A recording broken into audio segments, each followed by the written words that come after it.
Good day, everybody. Welcome to episode 18 of the Drew Pavlu Show. If you were watching earlier, you may have seen that I was just on stream with Destiny. I had about 55 minutes on the stream. It was good fun. It was good fun. I think the bloke was a bit tired because he's been streaming all day, but it was good fun. It was good fun. I'm going to be streaming today, and I'm going to be Western Hegemony Enjoyer. Thanks for joining.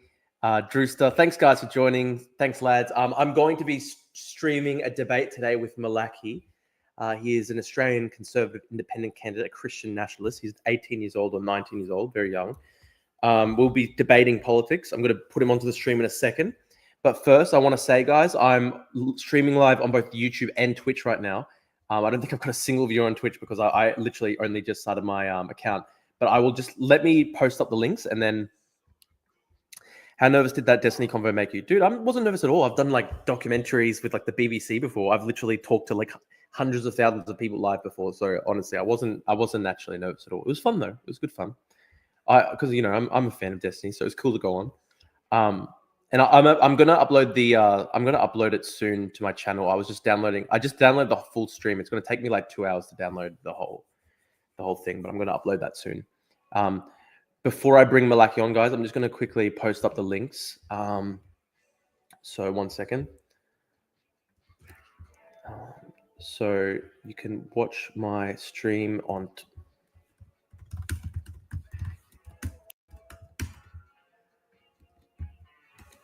Watch live on YouTube.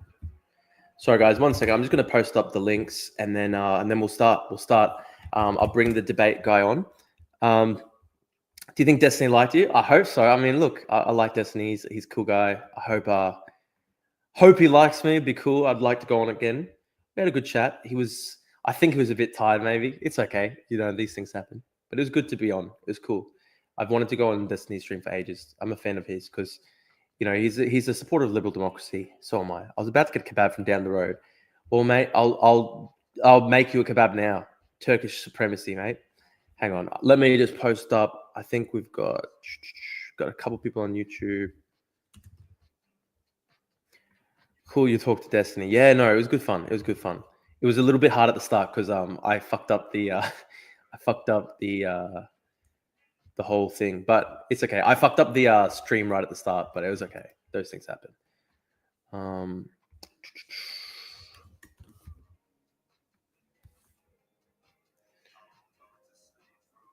I'm just going to post up the link. I think I've got one person on Twitch. I really wasn't even going to start streaming on Twitch, but I had a guy who just kept on asking me. So I was like, yeah.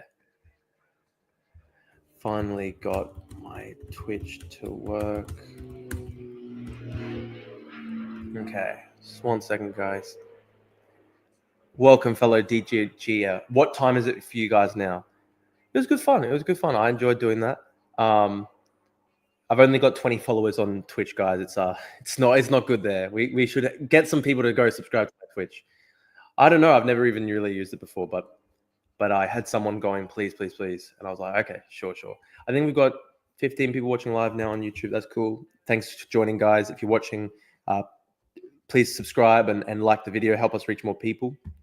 I'm about to bring on Malachi. I'm just going to be. I'm just debating Christian nationalist Malachi.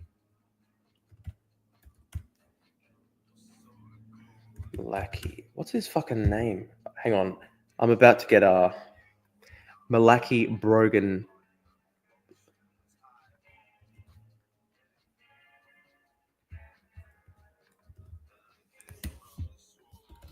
I will be confronting him about his anti-Semitism.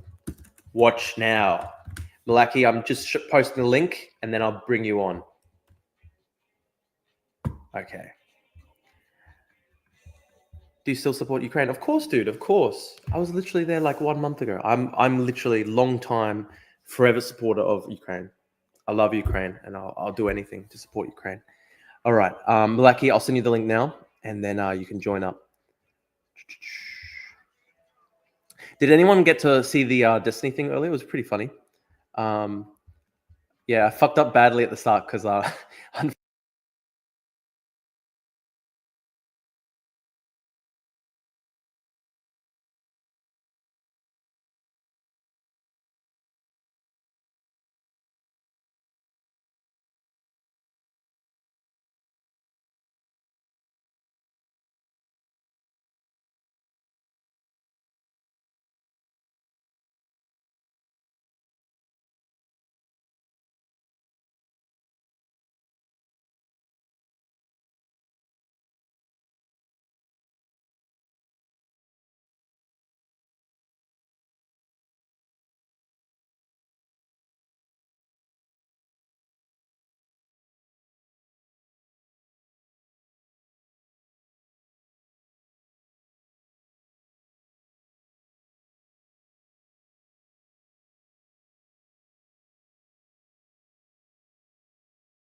Guys, can you hear me now? I think I fixed it. Can you tell me if it works? Guys, let me know if it's working. Malachi, I see you in the room. I'm going to join in a second. Okay, audio's on. All right. Hi. Malachi, hello. Hi. Malachi, would you like to introduce yourself to the audience? All right. Well, Malachi Brogden-Hearn. It's pronounced Malachi, not Malachi. I'm the disendorsed Malachi. family first. I mispronounce people's names wrong to troll them. Sorry. Is that true? Oh well, like I called Hassan Piker the other day in my stream, Hassan Pika, and like bad info. I got really pissed off. It was pretty funny. Anyway, you go on. I'm the disendorsed family first candidate for Longman. Longman covers areas such as Caboolture, Woodford, and Barbie Island in the northern suburbs of Brisbane. So to be disendorsed from Family First is quite a feat. Tell us why you were disendorsed. I was disendorsed for pro-Australia, pro-Christian rhetoric. So true. Okay. Well, that's how you characterize it. I previously saw you say that it was because you were too pro-white and you were attacking lesbians. So can you tell us what that's about? All right. Well, I'll get the screenshots up here. I collaborated with the Noticer to help. Oh, the Noticer, the National Socialist Network's paper. That's not true. It's pretty obvious though. Like they call National Socialists just like a bunch of like centre-right nationalists or whatever. Well, everyone's allowed their own opinion. Like they're not. People can have different opinions about whether or not. I can't speak for whether or not there's hate in Dawn Davis's heart, for instance, but. I'm pretty sure the Noticer is like literally affiliated with National Socialist Network, but we can discuss. I'm just posting up the link one more time. Well, I disagree with it. Debating Malachi, a Christian nationalist, disendorsed by Family First. Okay. Okay, I posted it up. So there's a tweet from Sky News. From April Fool's Day, which is appropriate considering the stories about some fools. Matilda star Tamika Yallop has shared exciting news about the star and her wife, Kirsty Yallop, revealing their. Wait, who's it about? Sorry, who was it about? Sorry, Matilda star Tamika Yallop. Okay. Yeah, and you attacked them. Yeah, and I replied, child abuse. 2 women cannot and should not raise children. This is disgusting, and they should both be locked up. Lesbianism is disgusting. Locked up, you say? Huh? Yeah. Locked up. That's pretty extreme. Why do you think lesbians need to be imprisoned? No, not for being lesbian necessarily, but for scandalizing their children, for subjecting their children to that. It's perverse. It's unnatural. 2 women cannot and should not raise children. Okay, what's your argument? Children need a mother and a father. They need a mother to nurture them and to care for them and raise them, and they need the father to help them like instill values. And I think there's something like fatherless daughters are far more likely to be raped, far likelier to fall with victims. So you're saying, hang on. So because somebody is raised by 2 mothers, they're far more likely to be raped. Is that really an actually accurate statistic? Yes. That does not sound true to me. It's true. Not necessarily. Well, what's your source on that? We lost feed to your camera. Hang on. I'm sorry. Hang on 1 second. I'm going to put that back up. 1 second. So what's your source on that? What's the source that being raised by 2 mothers? It's not necessarily 2 mothers. It's just any time if the father's not in the home. Are you really saying that there's no difference between if there's a mother and a father in the home, or just a mother in the home, or 2 mothers in the home? Look, Malachi. Really think 2 mothers is as preferable as a mother and a father? Look, Malachi, I'm a Christian, and I do think it is preferable for somebody to have a mother and a father. But there are people out there in the world who don't get the privilege to be raised by any parents at all. I mean, like they're orphans, they're raised in institutions that, and then they're subject to horrific abuse in these institutions. Like they're subject to massive child abuse in these institutions. I mean, we've seen how orphanages and institutions have led to massive, horrendous atrocities against children. Yeah. And so if they're adopted by, a loving couple, then I think that's infinitely preferable to them staying in some kind of, child abuse institution, don't you think? Yeah, but in Australia, there is a waiting list of over 2 years, according to the Australian Institute of Health and Wellness, for couples wishing to adopt children. So there are clearly many heterosexual male-female couples wishing to adopt children. Sure. Okay. Yeah. Sure.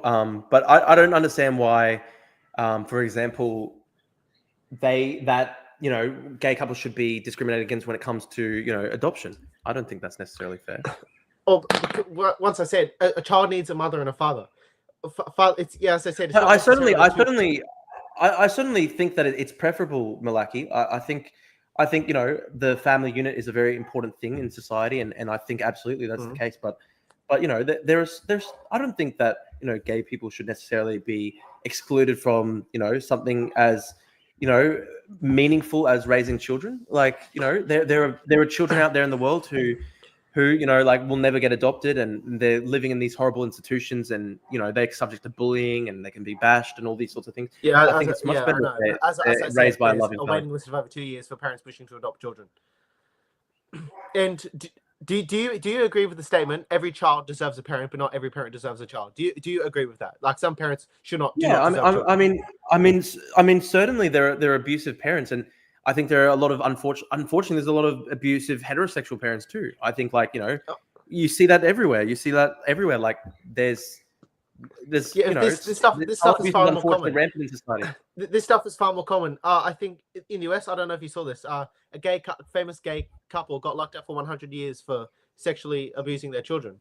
Oh, that was the most horrific thing I've ever seen, and obviously they deserve a 100-year prison sentence. But unfortunately, Malachi, there are also heaps of heterosexual couples that participate in that, abuse their own children. I know, but it's far more common amongst homosexuals. Well, I don't know. I don't know if that's true. I mean, what are you basing that off statistically? I mean, we both know that there's unfortunately a widespread heterosexual abuse of children in society. It's a very sad thing. Yeah. There's somebody comments here, straight parents do that shit, and there are straight parents who've done that shit. Yeah, correct. And I never said straight parents don't do that. And I want to go to Western Hegemony and Joya. He said, why should people be locked up for being gay or lesbian? I never said that. I have not argued on Twitter that people should be locked up for being gay or being lesbian. Thank goodness. Yeah. So what, you just think they should be locked up if they adopt children? Huh? Yes, because they're scandalizing their children. It's disgusting. But what if they haven't abused their children at all? What if they provide a loving and caring environment to their children? They are. They're scandalizing. They're not necessarily abusing, but they're scandalizing their children because it's perverse. It is perverse for two women or two men, for that matter, to raise children. Please tell me how I'm wrong. Please tell me why there's nothing wrong with two women who lick each other's vaginas. That's how they spend their spare time. Now, Malachi, let me say this, my friend. There was a very wise Italian statesman by the name of Mr. Berlusconi, and no, not Mussolini. There was a very wise Italian statesman by the name of Silvio Berlusconi. Oh shit, I don't know what. Hang on, let me fix that up. Now, there was a very wise Italian statesman. He died very recently. His name was Silvio Berlusconi, and this man of state. Very famously, he had a very famous, beautiful statement, and he said, "Upon reflecting, I believe that everybody has, at least 30% of them is homosexual. But upon deeper reflection, I discovered that the 30% of homosexuality within myself was lesbian." And this is what the great statesman Silvio Berlusconi said. And I think that's how I would relate to the concept of lesbianism. I am a straight man myself. I'm heterosexual, but the part of me that's gay is lesbian. I'm attracted to women, if you understand what I'm saying. So I don't understand your whole concept that it is such a disgusting thing. And so what does that statement mean? I'm 30% lesbian. Let me bring up Berlusconi's famous statement. It's a very important statement. Hang on. Where is this? Yes, he said, all of us have a homosexual part of 25%. Where is this? I'll find it. It's a very powerful statement. People accuse me. People say I'm homophobic, and that proves. And people accuse me of just spending all day watching gay porn because I'm homophobic. Well, I don't endorse that. I don't think anybody should stay at home watching gay porn all day. I think that's a bad idea. No one should be watching porn at all. Okay, so you favor banning it in society? Banning porn, yes. Okay. Do you agree that people who are exposed to porn or porn websites, they're likely to be engage with child pornography. Do you agree with that? If you see porn, you are likely to go down. I don't know. I mean, what are your statistics on that? I mean, I'm not sure Have if you that's not seen porn companies, porn websites are in trouble all the time for hosting child porn. You can see this. Pornhub, they're constantly in trouble for it. I mean, I've seen that. I just searched up Pornhub. I just searched up Pornhub on my laptop. Whoops. Yeah, you shouldn't do that. You shouldn't do that. No, I'll go to Wikipedia. Fuck. I need to try find this very famous statement. Where is it? It's such a beautiful comment by Mr. Berlusconi. You do that. I got something in the air fryer. I have to get it. You do that. I'm still listening. Okay, very important. If a guy can't jerk off at home, he's going to go out and cause problems in society. I think Western hegemony is true there. Drew butchers a quote and a joke. No, I'm not butchering it. Hang on, I'm going to get it up. It's such a great quote. Share screen.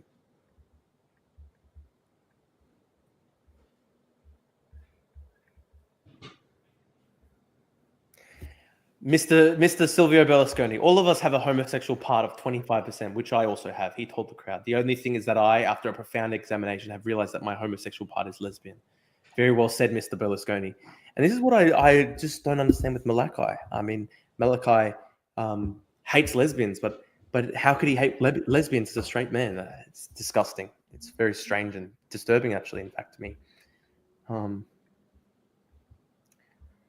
He's got something in the air fryer, guys. He's got something in the air fryer. He's gonna, yeah, man. Good quote. It's a very powerful quote. What a statesman he was. Is he living inside a church? I assume he must be. Maybe he lives in some kind of monastery, I think. I'm back. Okay, Malachi, I've got the quote on the screen. It's a very powerful quote. All of us have a homosexual part of 25%, which I also have. He told the crowd. The only thing is that I, after a profound examination, have realized that my homosexual part is lesbian. And this is a quote that I agree with fundamentally from my own perspective as a heterosexual man. And so I'm curious as to your argument why lesbians are disgusting, because I think Mr. Berlusconi had a great point here. It's very profound. His homosexual part is lesbian. What does that mean? He's 100% straight, he's 100% attracted to women, or he's 25% attracted to lesbians? He said that everybody has a gay part to themselves, but his gay part was attracted to women. It was lesbian. So that's he's 100% straight? Yes, that's the joke. Okay. That's the joke. And you were telling us before that you find lesbians disgusting. But yes. Is that potentially a sign of being gay, Malachi? I'm not sure. Yeah, 100%. Yeah. Okay. I should come out right now out of the closet. I'm a raging homosexual. Okay. Well, that's a fact that's being quoted now by Malachi. Now, is that why Lars Shelton kicked you out of the party? Yeah. I'm never going to live that down. It's like when Nick Fuentes accidentally streamed gay porn. He can't live that down. Oh yeah. Well, of course, that was such an accident for Nick, wasn't it? That was such an accident. So Malachi. Okay, let's get this straight. You commented that the two lesbian women should be arrested and detained and imprisoned because they were disgusting for having children. So that's why you were kicked out of the family field. And it was not just that; it was also, was it something to do with you say it was pro-white comments. So what were those comments that you got? So Antipodean Empire, that's an account on Twitter. Obviously, post nostalgia of Australia and New Zealand, hence the word Antipodean.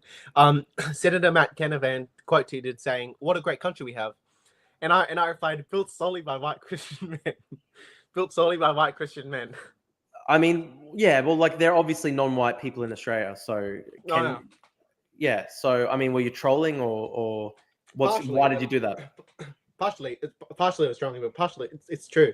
I know we had the it was the Afghan Cameleers that helped traverse the outback. It helped map the outback. I think I could be wrong about that. I mean, that's true. And there's also like a very long history of, Chinese migration to Australia dating back before Federation, during the gold rush, etc. Yeah, I know.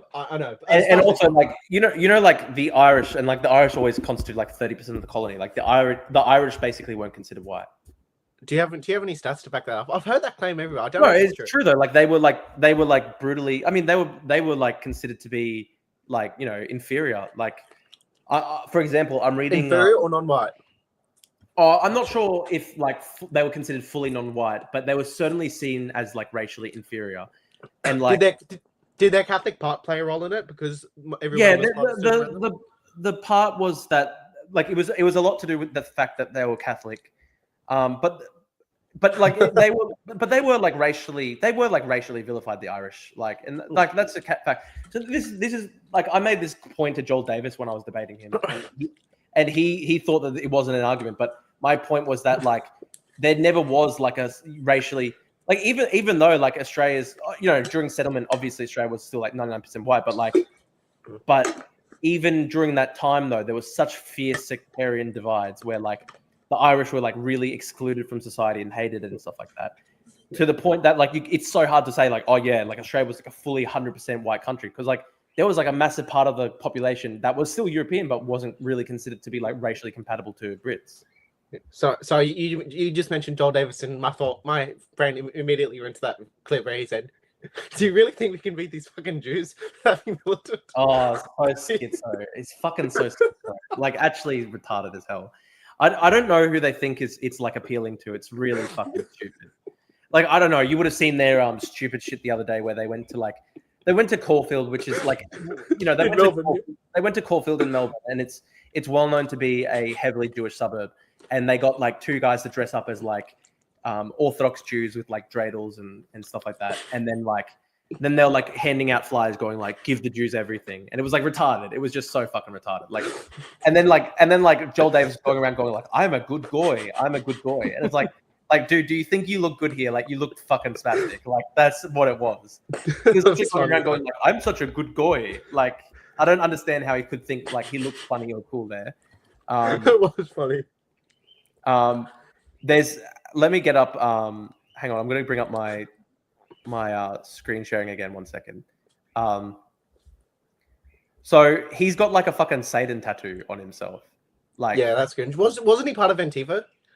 Yeah, he started off in Antifa, and then he became.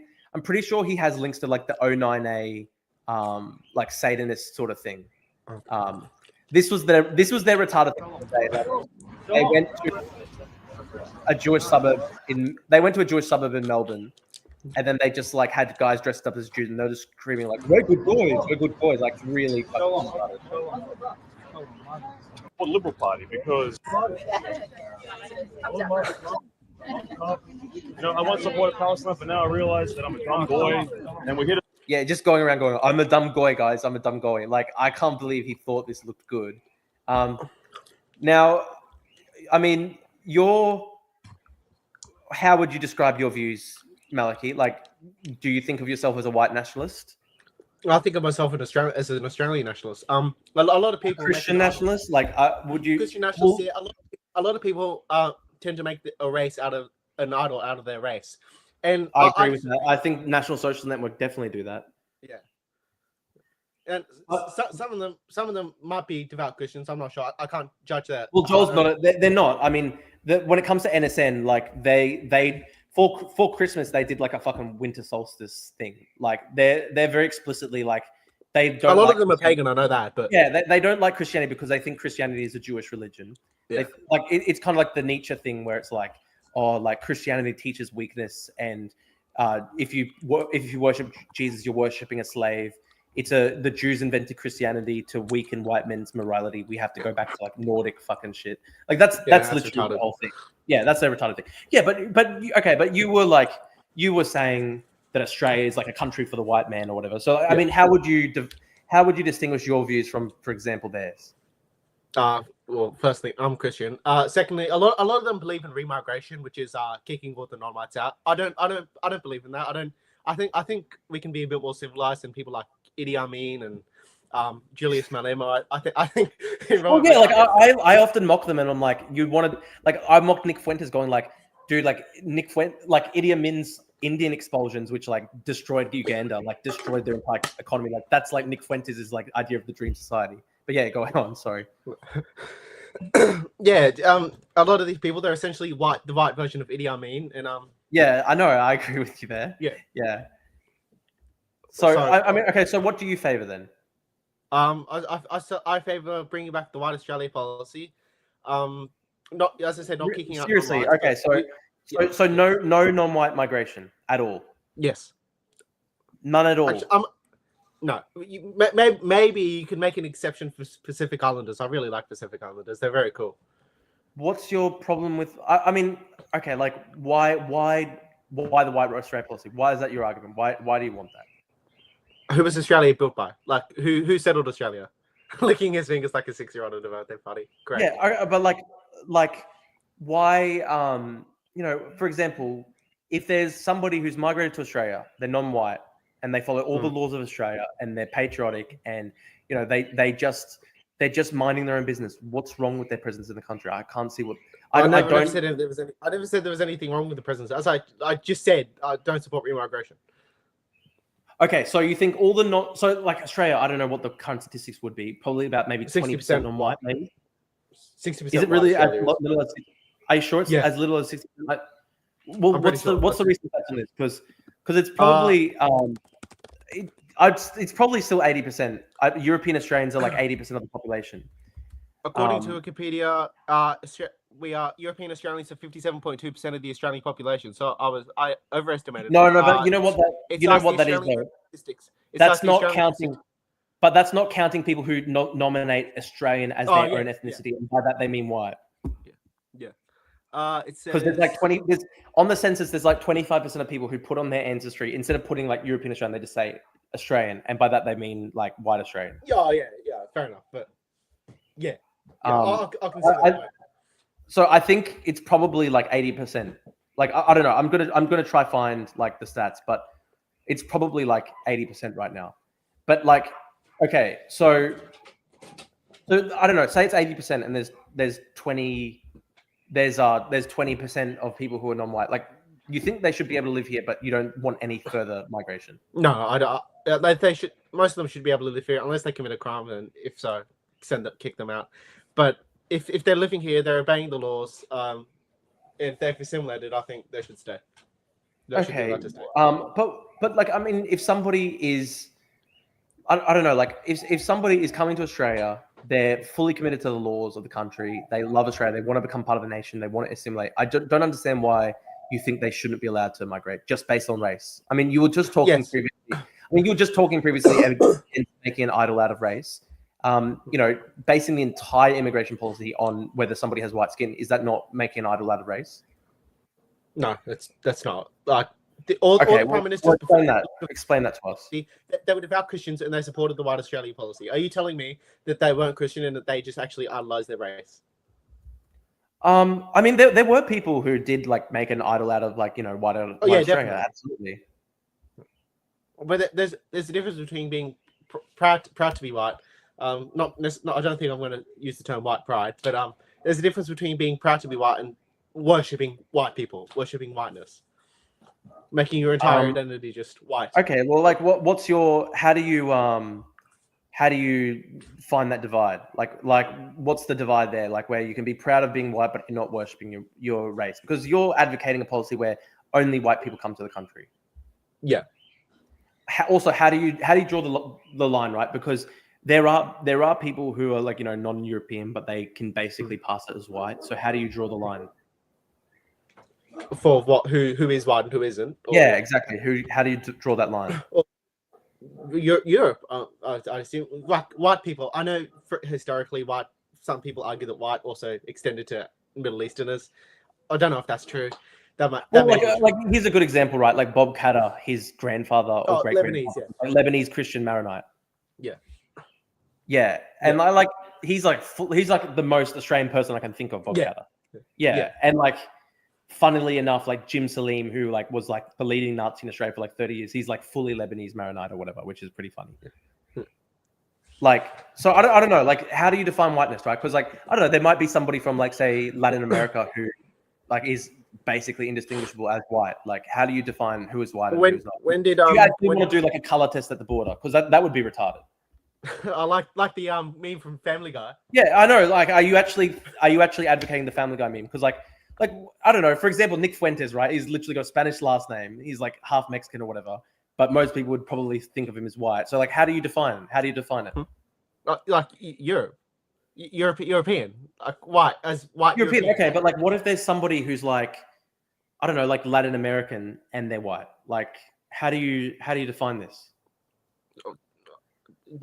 it depends. How white are they? Are they majority white? Are they majority Well, I don't know. Are you literally going to ask this? Or are you going to literally ask this at the border, or like ask people, like be like, oh, tell us what percentage of white you have. Do a 23andMe test. Like, what's your? How do you think about bringing this back? Like, what's your idea here? Exactly how they did it in 1901 when they introduced the White Australia policy. Okay, that being. I don't have all the information here. I'm not a human dictionary. I'm not human Google, but yeah. Well, I'm just asking you very basic things. You obviously are advocating for the White Australia policy, which is like a very controversial thing. And I've asked you, how would you implement it? How would you define people as white? And you can't even do that. When I asked you, you just said, oh, I'm not a human dictionary. I'm not a human dictionary though.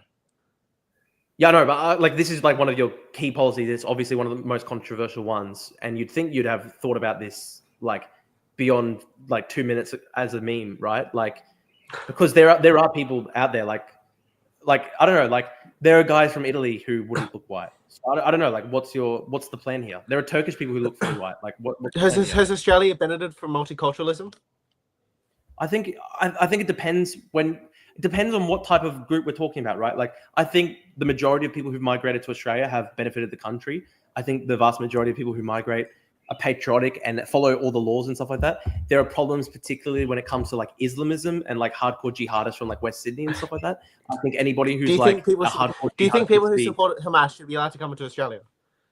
No, but that's not something based on race, right? That's something that's based on like that's based on like values, right? Like I think there should be values. Yeah, a lot of them do support Hamas. Not all of them, of course, but a lot of them they do support Hamas. But this is the problem, though, Malachi. There's heaps of white people who support Hamas. Like there are heaps of white people. Yeah, well, they're native to it, or they're white. They blend in with the stock. Yeah, but here's an example, right? Imagine that the entire population of Columbia University, all the white lefty students at Columbia University in New York City, all the guys who've been going to the Hamas protest, all decide one day that they want to just en masse migrate to Australia. Would you be happy because they're white? Like, you wouldn't be happy because they'd all be like far left, crazy Hamas supporters. Yeah, but at least they're white. I have more in common. Why would you prefer? Than you do politics. What do you say? Sorry. You have more in common when you share blood than you share politics. I think you're coming back to the idolization of race here, because like how is that idolizing my race? I'm sorry. You're explicitly saying like I'm happy to have like communist Hamas supporters come to Australia as long as they're white, because then we share the same blood. Like at least they're white terrorist sympathizers. Like that's retarded. Like I favor having values tests for Australian migrants. I think like a white American guy who really supported, like for example, like if there was I never argued that all white people should be allowed en masse to enter Australia. I don't think I'm not arguing that either. I'm just white people who've been convicted of rape should be allowed to emigrate to Australia. Wouldn't you agree? Yeah, I know exactly. Well, I was talking about criminal tests. I was talking about values tests and criminal tests. Yeah, but you were talking about like, oh, I'm happy as long as they're white, they can come to the country basically though. Like even if they're a fucking terrorist sympathizer, like I don't know. Here's a good one. Okay, here's a really good one. Here's a good one, right, Malachi? You know, like Kneecap, like the crazy Irish like commies, and they make sometimes good music, but they're fucking retarded politically. And they support literally terrorist attacks against Britain. They support Hamas, Hezbollah, and stuff like that. I actually think they should have had their visas banned when they came to Australia. I think they shouldn't have been allowed in. What do you think? Like, well, they're white. We shared the same blood. Or if they're encouraging violence, which is antithetical to Christianity, Christian principles, Australian principles, they shouldn't be granted entrance to this country. Okay, well, okay. I don't support all white people immigrating to Australia. Okay, I know that in addition to being like in favor of white Australia, you support like Christian first principles. Do you think that I don't know, should say a white? Yeah, I lost your audio. Sorry, is this okay now? Yeah. Okay. Say a white person is an atheist. Should they be allowed to come to Australia? Yes. Okay. But you favor like Christian first policies, right? Like you. Yeah. Okay. Like, well, okay. What's your ideal here when it comes to Christian first politics? Like, what's? I mean, yeah. Like, isn't culture more important than race? I bet you wouldn't want Albanian Muslims here in Australia, Malachi. I mean, that's like, what do you think of like Albanian Muslims? Like they're European, but they're Muslim. Or if they're not encouraging like violence and terrorism, and as long as they're white, they're not going to be a threat to social cohesion, they should be allowed in. So religion only matters to you insofar as whether they're white. Huh? So a non-white person can come to the country as long as they're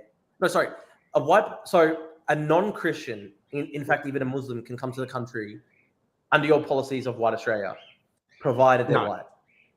No, Sorry, when did I argue that?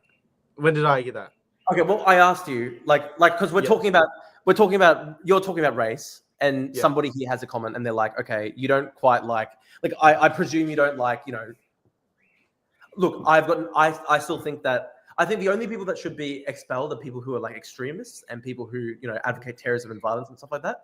But like, I don't know, you're saying that white people, like for example, Albanian Muslims, they can come to the country even though you're like a Christian first. Yeah. Christians and Muslims have a lot in common, actually. Muslims see Jesus. So you're trying to do like the Nick Fuentes Christian Islamic alliance. What's Nick Fuentes got to do with this? Because Nick Fuentes did this retarded thing where he was trying to create like an alliance between like Islamists and Christians against like Judaism. Should Christians hate Muslims? No, I'm sorry. No, I don't think they should. You claim to be Christian, but Christians, we're not allowed to hate people. We're not allowed. Yeah, no, I don't hate Muslims at all. You're not allowed to hate Muslims at all. I've got you don't hate Muslims. Why should I hate Muslims? I'm not telling you to hate Muslims. I'm not telling you. I'm just curious here to like. Muslims are very generous people. Muslims are required to tithe 1/40th of their yearly income to the poor. I believe that's one of the 5 pillars. Okay, Malachi, I'm not telling you to hate Muslims. I've got Muslim friends. I have Muslim family members. In fact, I've got nothing against ordinary Muslims. The only people I dislike are extremists, right? The only reason I'm asking you these questions, right, is I'm trying to work out how you define whiteness, how you define. So you're clearly saying European. How the founders of the White Australia policy found. Okay, European. Okay, European. But I don't know. Like you're fine with, like, for example, European Muslims coming to this country. Yes. Okay. But you're like a Christian nationalist, aren't you? Don't you want like a Christian theocracy? Like, what's your idea when it comes to Christianity? Well, maybe a Christian theocracy. That wouldn't be the worst thing. Maybe not. Okay, so you're like basically borderline Christian. This is why we're trying to ask you this, right? Like, so you're like a Christian nationalist or whatever, and like you probably want like a Christian like theocracy and society and stuff like that. But you're literally saying to us that you're fine with like you're personally fine with Muslims coming to the country as long as they're white. Yes. Okay. Because Muslims are very socially conservative. They're more socially conservative than Christians. Okay. What about Jews? Like, I know you're not in favor of Jews that much. What about like socially conservative Jews? They're not Christian. They explicitly hate Jesus, don't they? Yeah, but dude, Muslims aren't Christian either. That's not me asking you. Yeah, but Muslims aren't Christian either. So when I ask you about Muslims, I know. They're very socially conservative. They have a lot more in common with Christians than Jews do. Really? You think that actually? Yes, they do. Based on what? Muslims see Jesus as the Messiah, but not the Son of God. They don't see him as God. They see him as a prophet. I believe they see him on a prophet. They don't believe that he was crucified. They believe that he was swapped out at the last moment, and then yeah, it's retarded. But Anyway, so they believe he's a prophet. They don't believe that he's divine. They don't believe he's the Son of God, etc. Yeah. They don't believe in the crucifixion. So, like, they don't believe in like the core tenets of the Christian faith, obviously, because they're and Jews do. I'm sorry. How do Jews? I know that Jews don't believe in Christianity, but like we share like the Old Testament with them. Like Jesus himself was Jewish in his life. Okay, but we interpret it in 2 completely different ways. Okay, but like, do you accept the fact that like Jesus was like born ethnically Jewish and like he was raised within a Jewish context? Yes, but Jewish now and Jewish then, they're completely different. Okay, explain that. All right, Old Testament Judaism is Christianity is a continuation of Old Testament Judaism. Rabbinic Judaism, I think that's the term. Am I wrong? Rabbinic Judaism? Well, you're. I mean, obviously, over 2,000 years, Judaism has evolved quite substantially. But please explain why the Umayyad Caliphate that Muslims Jews conspired to oppress the Christians particularly. I'm sorry. I never said Muslims and Christians were always best friends. Okay. Anyway, like, like, okay, I was talking about this the other day. One of my favorite Bible stories, right? And because when I was a kid, I loved to read the Bible. I loved to read the children's Bible. One of my favorite stories was when Jesus was a kid. He like snuck away from Joseph and Mary when he was on the pilgrimage or something like that. And they were really panicking. They were trying to find out where he was. Yeah. And then they found him debating with the rabbis in the synagogue. And like literally an example of the fact that like Jesus was Jewish. Like he was like literally raised fully with ethnically Jewish, yes. And he was just like the apostles called him a rabbi and stuff like that, and the Romans when they couldn't so do you think there's no difference to what Jesus believed and what Rabbi Shmuley believed? No, of course it's different, dude. Like of course it's different. Like okay, so they're not the same religion. It's a different religion, obviously, just as Islam is a different religion to Christianity. I just like there's like this whole groiper retarded thing where they think that every single Jew thinks that like Jesus is burning in a hell of fire. Like the other day, Talmud does say that. I had so many of my normal Jewish friends just message me, hey, happy Easter, and they're like, they're not Christian, and they just like say happy Easter. Like I know the Talmud does say that Jesus is burning in hell. Like, okay, you actually understand that the Talmud is a library of books. It's basically like just thousands of years of rabbis debating with each other and fighting with each other. It doesn't actually. The Talmud is one of the most important. Like the Talmud says this, for example. The Talmud is one of the most important books in Judaism. I'm not claiming right now that. Are you a Talmudic scholar? Are you a Talmudic scholar, Malachi? Are you a chronic scholar? No, I'm not a scholar, but like I do know enough to know that like that you can't just say like the Talmud's official position is this, because it's literally a book comprising of like, you know, hundreds of pages of debates between different rabbis over like hundreds of years. And I'm pretty sure that particular verse about Jesus going to hell, like right after, it's contradicted by another rabbi who says no. So like there's this whole. So where do Jews believe Jesus is right now? I mean, there's many different sects within Judaism. There's many different branches within Judaism. Obviously, Jews don't believe that Jesus was the Messiah. That's why they're Jewish. I understand that. Yeah, I know. But where do you think Jews think Jesus is right now? Well, there are secular Jews. There are different branches of Jews. I can't say religious Jews. All Jews think this, just as I can't say all Christians think this or all Muslims think this. There's sects within every single faith. There's different denominations within every single faith. Do you think Christians believe that Muhammad is in heaven or Muhammad is in hell? You know, well, like Muhammad is obviously one example, but there are Christian scholars who think that people who were born, for example, prior to the advent of Christianity, or people who are not Christian and they've never been exposed to the word, they can still go to heaven. There are Christians who believe that. I'm familiar with that. I'm not too sure as to the veracity of that claim. There's debate among. I'm not saying that like this is what Christianity teaches, and I'm not saying that this is the correct interpretation. I'm just saying there are some Christians who believe that non-Christians can still go to heaven if they've never been exposed to the religion, if they've never encountered the word. If they've never encountered the word, or if they're like extremely moral people. Like there are Christians who believe. Yeah. Well, and I'm not sure if you're an extremely moral person, but if you've been exposed to the word, or the prerequisite of going to heaven is believing that Jesus Christ is the Son of God and that He died for your sins. Do you disagree with that?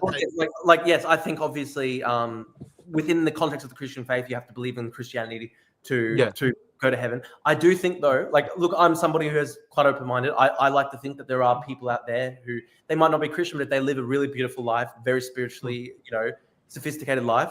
I still think that they can potentially go to heaven as well. I'm like, I don't know. You must think so non-Christians can go to heaven, is what you're saying? Which flies in the face of what Jesus Himself claimed. I'm saying, like, just as some Christians believe that in exceptional circumstances where there are really morally just people, there can be people who go to heaven even if they're not Christian. Okay, I understand that. I don't want to straw man you right now. You believe if somebody is exceptionally moral and righteous and virtuous, you believe even though they don't believe that Jesus Christ is the Son of God and He died for their sins, they can still enter heaven. I think in rare exceptional circumstances, then that non-Christians can go to heaven if they're an exceptionally moral person. What circumstances? But I understand that that's not a mainstream Christian belief. What circumstances? Why would Jesus claim that if it's not true? I just think I'm telling you right now, I know that this isn't a mainstream Christian belief, but I still think that look, it's hard for me, right, to accept that I believe in God as an all-loving God, and I think that an all-loving God wouldn't condemn somebody to hell or purgatory forever just because, despite the fact that they lived an amazing God life. doesn't condemn anybody to hell. We condemn ourselves to hell. God doesn't condemn to hell. We condemn ourselves to hell. God saves us from hell. Okay. Like, dude, I understand that my belief isn't like mainstream theology. It's just my belief because I think Jesus and God demonstrate infinite compassion for people and Sorry, can you that sentence? Your audio was going out. Let me explain, right? Like, I actually quite liked when Pope Francis said that he likes to think that he likes to imagine hell empty, and I think that is something that we should all aspire towards. I think that would be a nice thought. It's a nice thought that nobody. Look, that's how I should have expressed it. That's how I should have expressed it, right? Like, I understand. Obviously, I'm a Christian. Some Christians believe that currently hell is empty and that it will only be populated once Jesus returns. There's some Christians argue that. I don't know if that's true, but look, obviously it's a point of contention, but I like Pope Francis' idea that hell would be empty because look, I believe in an all merciful and all compassionate God, and I think there are circumstances where non-Christians can live really morally beautiful lives, etc. And so it pains me to think that somebody, because they're raised in like a context where because for example, if you're I don't know, like if you're raised as like an Indian person in like the 14th century, like what really opportunity do you really have to understand Christianity, right? So like obviously there's been points in history where like somebody is raised in a completely different cultural context, they still live a morally just life. I struggle to think that person goes to hell, right? So yeah. Do you believe people go to hell in Christianity? Do you believe people in hell? Do you believe that there will be that people will go to hell? Yeah, no, I do. I do think evil exists, and I still think that there will be people who go to hell because there are people who are just so infinitely evil.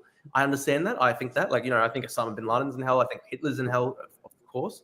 But I do like to think that for like the average person, right? I struggle to accept that somebody who might be an atheist or might be from a different religion, if they still live a really good life and they still treat other people with a great deal of dignity and respect, I struggle to think that they would go to hell. That's my personal belief. I understand.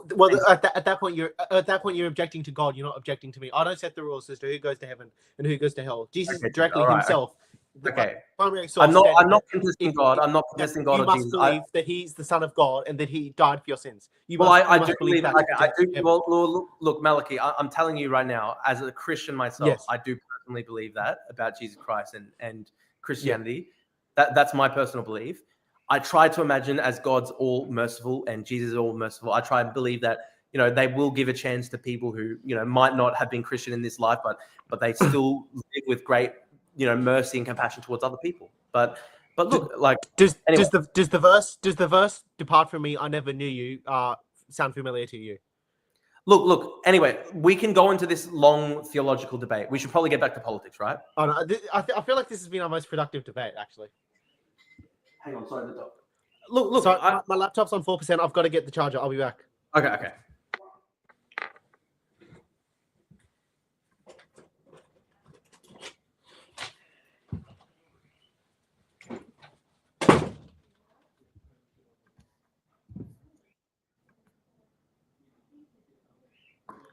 I've got like retarded comments by these Nazis going like, so Drew, do you think Mark Laidler's going to heaven? Like just random famous Jewish people in Australia, just so fucking retarded. Why are you guys so fucking obsessed? Laptop charging rape graper. Fucking hell. Yes, I affirm the Nicene Creed. I do. I'm just saying that I think for example, my brother's not a Christian, but I love my brother. I hope that he will still be able to go to heaven one day. Come on, we're just talking about is this guy taking another break? No, he's getting a charger.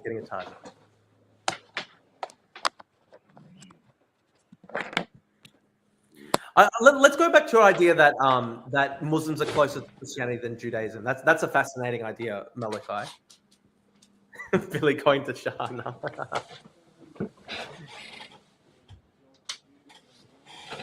Genius at work. All right, so Malachi, Let's go back. It's a beautiful contention you have that that Muslims are closer to Christians than Jews. So what's your problem with Jewish people? What's your problem with Judaism? Well, as I said, they don't believe he's God. They don't. Okay, but neither do Muslims. Neither do Muslims. Neither do like they are raised to hate Jesus. No, that's not true. That's not true. That's not true. That is true. I know. So many. No, Malachi. You can look at. I'm sorry, Malachi. Your name's literally a Jewish prophet. Like, pardon? Malachi, I literally know plenty of normal Jewish people who, when it's Christmas and Easter, like literally just go, "Happy Easter, mate." Like, I just have normal Jewish friends. Like, so I don't understand where you're getting this idea that like every Jew hates Jesus. That's ridiculous. Do you believe that there are people who claim to be Christian? This goes back to the "Depart from me, I never knew you" verse. Do you believe that there are people that claim to be Christian who aren't actually Christian? They don't live Christian lives. They get drunk. And that's the case with every religion. That is the case. Exactly. Yes. Yes. So okay, you're saying that the Jewish you're saying my Jewish friends who wished me happy Easter are not true Jews. Yes. Based on what? You're not a Talmudic scholar. You're not a fucking rabbi. So what do you? You're not a Talmudic scholar. You know. I know, but I know more about Judaism than you. I do know a lot more about Judaism than you. And you can believe that. You're allowed to believe that. Just like literally a fact. Like I've literally studied way more books than you. But yeah.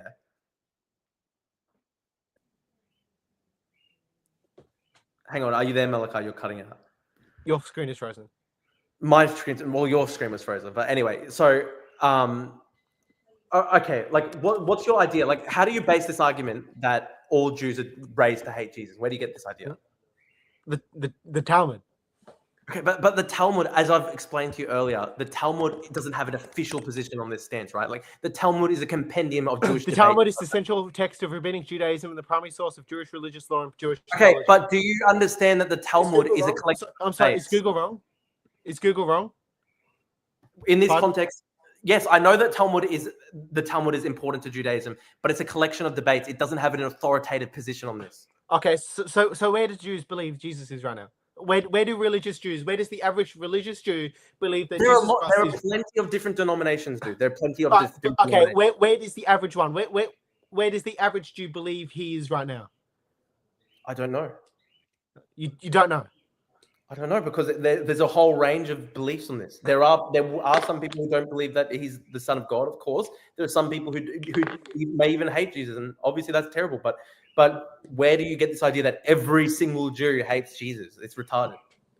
Like I mean, we've got a comment here. Most Jews today are secular and don't give a damn about any of this shit. And I mean, that's just a fact. Like, that is literally a fact. There are literally, like, probably half the population of Jews in the world don't even give a fuck and don't even believe in God, probably. I don't know. Like, how many Jews are secular? How many Jews are atheists? Well, I should have probably distinguished between religious Jews and secular Jews. Okay. Israel the only country in the Middle East where Christianity is growing. That's exactly wrong. I doubt the veracity of that claim. Okay, where else is Christianity growing in the Middle East? I didn't say it was growing anywhere in the Middle East. Definitely growing in Syria and Iraq, hey? Yeah, backed by Israel. The new Syrian government backed by Israel. They're not even what the fuck? How can you say that the Syrian government right now is backed by Israel? They fucking hate Jolani. They've been like going to war with them already. I'm sorry. Okay. When did I claim that in any country in the Middle East Christianity is growing? I mean, you didn't make the claim, but it's just one example though. Like, you hate Israel, you hate Jews, but like. Sorry. When did I say I hate Jews? What gave it? Okay, you don't hate them. You just think they're all going to hell or whatever. Huh? Or if they don't, yes, anybody that doesn't believe Jesus is the Son of God and He died for your sins will go to hell. Okay, that's all Muslims as well. That's 2 billion. Regardless of race, regardless of whatever country they're born from. Okay. So you believe that 2 billion Muslims are then going to hell, therefore? Yeah. Or do you think they're going to heaven? Well, I think God I think God looks at every single case individually, but like. Yes. If you an individual, okay, I'm just asking. I'm only the Son of God. I'm only asking you this because you're really insistent that all Jews are going to hell. But then when I ask you about Muslims, you're like, "Oh no, the Muslims are based, bro. They're fucking based." When did I say Muslims are going to heaven? I never said that. Oh, I didn't say you said that, but your first. Okay, can I just explain this, right? Your first comment when I bring up the subject of Muslims, your first comment in the stream was like, "They're fucking based. They're so close to us, bro. They're so close. They love God, prophet." And then I ask you about Jews, and they're like, yeah, they're all going to hell. So obviously, like, you know, you've got you're friendly. But when did I claim that Muslims are going to heaven? I never claimed that. I don't believe that. Okay, but like, I know, but like the first, like literally the first comment that I just said, like, you know, I mentioned Muslims, and you're like, they're so close to us, bro. They believe in so much of the same stuff, bro. I didn't like, say they were so close to us. I didn't say they were so close to us. I said they're closer to us than Judaism. No, you said there heaps of them are socially conservative and have the same types of views as us. Am I wrong? Are Muslims not socially conservative? Or do you think they're progressive about gay rights? Do you think the average Muslim supports same-sex marriage? Do you think? Who do you think? I don't, like the average religious Jew doesn't the average Muslim or the average Christian? Sorry, what did you say? Who do you think is more socially conservative, the average Muslim or the average Christian? The average Muslim. I don't like this. I don't think Islam is social conservatism is a good force, though. Like, they throw gay people off buildings. I don't think that's a good thing. From base department? Well, that's not base, dude. Like, it's just murder. I'm kidding. I know. It's just retarded. Like, I know. Do you not? Okay, regardless of whether or not you believe the state should have any role in legislating homosexuality. Well, I don't think that like homosexuals should be like bashed by the state or whatever. Like, I don't know. Okay. Do you think it though it's a sin? Like I'm not interested in homosexual sex myself. Like, I'm heterosexual myself. I think that people are born that way, and I don't think that God creates people, predisposed to sin. I think some people are just born that way. There are obviously people who are some people are born with a pedophilic predisposition. Should we then legalize consensual adult? No, that's retarded. I don't think people are born. It's the same logic. It's not the same thing. It's not the same thing at all. Pedophiles are people who rape children. Pardon? A homosexual person is somebody who's attracted to people of the same sex. A pedophile is somebody who's attracted to the rape of children. That's a completely different thing. Not necessarily. A pedophile can just be attracted to children. A pedophile simply means somebody who is attracted to children. You think it's actually a sexual attraction? No, I don't think. I never claimed that pedophilia was a valid sexual orientation. Okay. But you were before saying that there were people that were born that way. I don't think that's the case. You were saying that because I was saying that some people are just born gay. Which look, I've had gay friends. Maybe it's true. Everybody is born towards wanting to commit a certain type of sin. Some people are drawn towards sexual sins. Others like gluttony, greed, whatever. Hang on, I gotta pull you up on this, right? I'm sorry. When did I say? When did I say all Jews are pedophiles? When did I say that? I never say that. But are you conflating them or? No. When did I say that? I never. When did I say that? Okay. Fair enough. Okay, we've got a comment here. Western hegemony and Joy say it's not the same because children cannot ever consent. Gay adults can consent. That's different. Well, of course, that's true. Gay adults... Okay, so as long as two people consent, that's fine. I mean, like, I just look. My personal attitude, right, is live and let live. All right. So if siblings or a parent and a child want to have sex, they should be able to. No, of course not. That's different. That's different. That's the same. That is the exact same logic. No, it's not. Hey, homosexuality is not the same as incest. No, it's not. It's completely different. You're trying to. No, this is retarded. This is retarded. You're trying to say that homosexuality is the same as incest. It's not. It is. The reason incest is wrong is because it produces like disabled and like really damaged children. Okay. So what if it's between two men? Or the woman is infertile. Sorry. Okay, so what if the ability to for the woman to in the relationship to produce children is taken away? Does that then become acceptable? Because biologically, it's considered. No, obviously, because incest is wrong. Incest is wrong, and also why is that wrong? But homosexuality isn't. Homosexuality is not wrong because it's two adults that consent to each other. I'm not interested in homosexuality myself. I don't think that people should be like persecuted because they're gay. I think people are just born that way. I don't necessarily fully understand it. You're not going to see me like, at the local drag queen story time. You're not going to at the Fortitude Valley Beat gay nightclub. Yeah, you're not going to see me actually at the Beat nightclub. But I don't think people should be like bullied and persecuted because they're born gay. Like I've known a lot of people who were just born gay, and like they're nice people, and I don't want them to be like bullied and discriminated against. I think that's like a pretty normal view. Okay, which scenario would you rather? Where a homosexual. God, this is so hard. What's Drew's opinion? This is so funny. What's Drew's opinion on two twin brothers over the age of 18 and wearing protected? That's disgusting. Don't fucking do that shit, guys. Disgusting. Fucking hell. And also, like, I got to make the point before as well. There are obviously power dynamics as well when it comes to incest. Like a parent has power over a child, so of course it's fucking wrong. Come on, of course it's fucking wrong. When did I say that's not wrong? I know, but you're trying to say it's the exact same as homosexuality. Anyway, go on. That's wrong. That's disgusting. Okay. It should be illegal. Oh, it is illegal, but yeah. Anyway. So I lost my train of thought. What would you rather? A society where we bully homosexuals and clown on them? I don't want that. Well, that's wrong. And why doing that? But because of that bullying, they repent and convert to Christianity and are saved and go to heaven, or one where that's not how it works. That's not how homosexuals do these and they go to hell. Which society would you prefer? I would prefer the former society, just latter society. That's so retarded. That's not how it works. So how's that retarded? You know what happens? You know what happens, Malachi? You know what happens, Malachi? A lot of people end up just being even more predisposed against the faith because they were bullied when they were growing up. A lot of people turns people away from God in a lot of cases. Because bullying isn't in itself some examples. Thing. Let me explain this to you, right? Bullying in itself is a pretty cool thing. I'm sure you were bullied quite a lot, Malachi, when you were in school. Not so much at a private school. Although there was one time I made a racist comment. I think I was almost beat up for it. Okay. Yeah. Anyway, like we've all had experience in our lives of being picked on and bullied and stuff like that. Yeah. And a lot of people, their response to that. Sorry. It builds you. A lot of the time, it builds you. Yeah, but in a lot of cases, it can also destroy you, and in a lot of cases, it'll actually turn somebody against Christianity. So you think sticks and stones may break my bones, but words will never hurt? Okay. Let me give you an example, right, Malachi?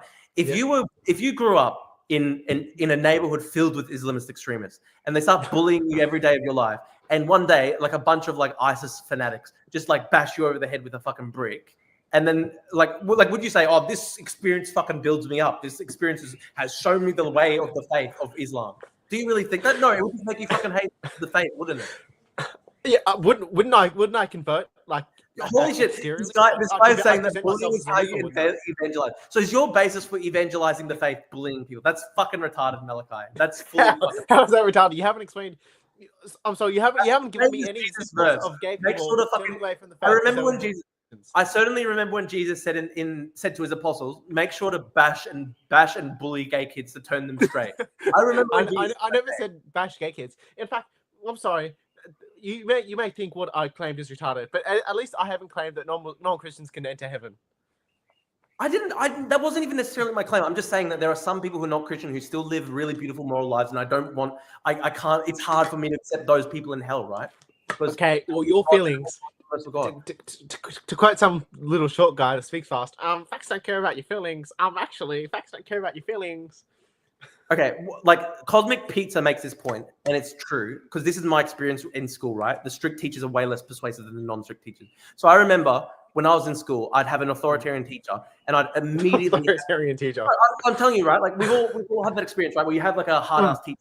A substitute teacher comes in, and they're like, "Listen, everybody, fucking get to work," right? And your teacher said the F word? My personality disposition, right? My personality disposition is if I encountered a teacher like that, I'd immediately start annoying them. I'd be like, "Can I fucking make them break in this session of class?" That was literally. Were you able to ever make them break? Yeah, all the time. I went to detention like a billion times when I was in school. Like, okay, yeah. Anyway, but that's an example. But we all know that. I know because I went to like an all-boy Catholic school, right? And there was this phenomenon where the teachers that were just nice to everyone and treated the kids with respect, everyone would just be really nice to them. No one would even dare to misbehave in their class. But it'd be the hard-ass teachers who come in and they start going like, hey, do this. And then everyone wants to troll them, right? And it's by the same reason. Like, if you really think that you're going to evangelize to people by like picking on them and bullying on them and enforcing authoritarianism and shit like that, that's not the way. You know what's really interesting, Malachi? Look at Iran today, right? Where they've got literally a theocratic government and the youth are fully secular. There are so many youth who are fully anti-Islam because they hate the government and they hate it trying to be enforced and pushed down their throats. That's a very good example. Okay, but do you have any examples of gay people like becoming extremely anti-Christian because they were bullied by Christians? There are That's what heaps- I ask you. What do you mean? There are Like, heaps give of me some fucking- examples. Give me some examples. I know this one guy. This one guy. No, I know a guy. There was a bloke who volunteered with my party in 2022 when I was running in the election. His name was Bruno, and Bruno. he was Bruno like a Mars. hardcore. He was a retarded, hardcore militant atheist. And I remember he was telling me like, Fuck, those people are annoying.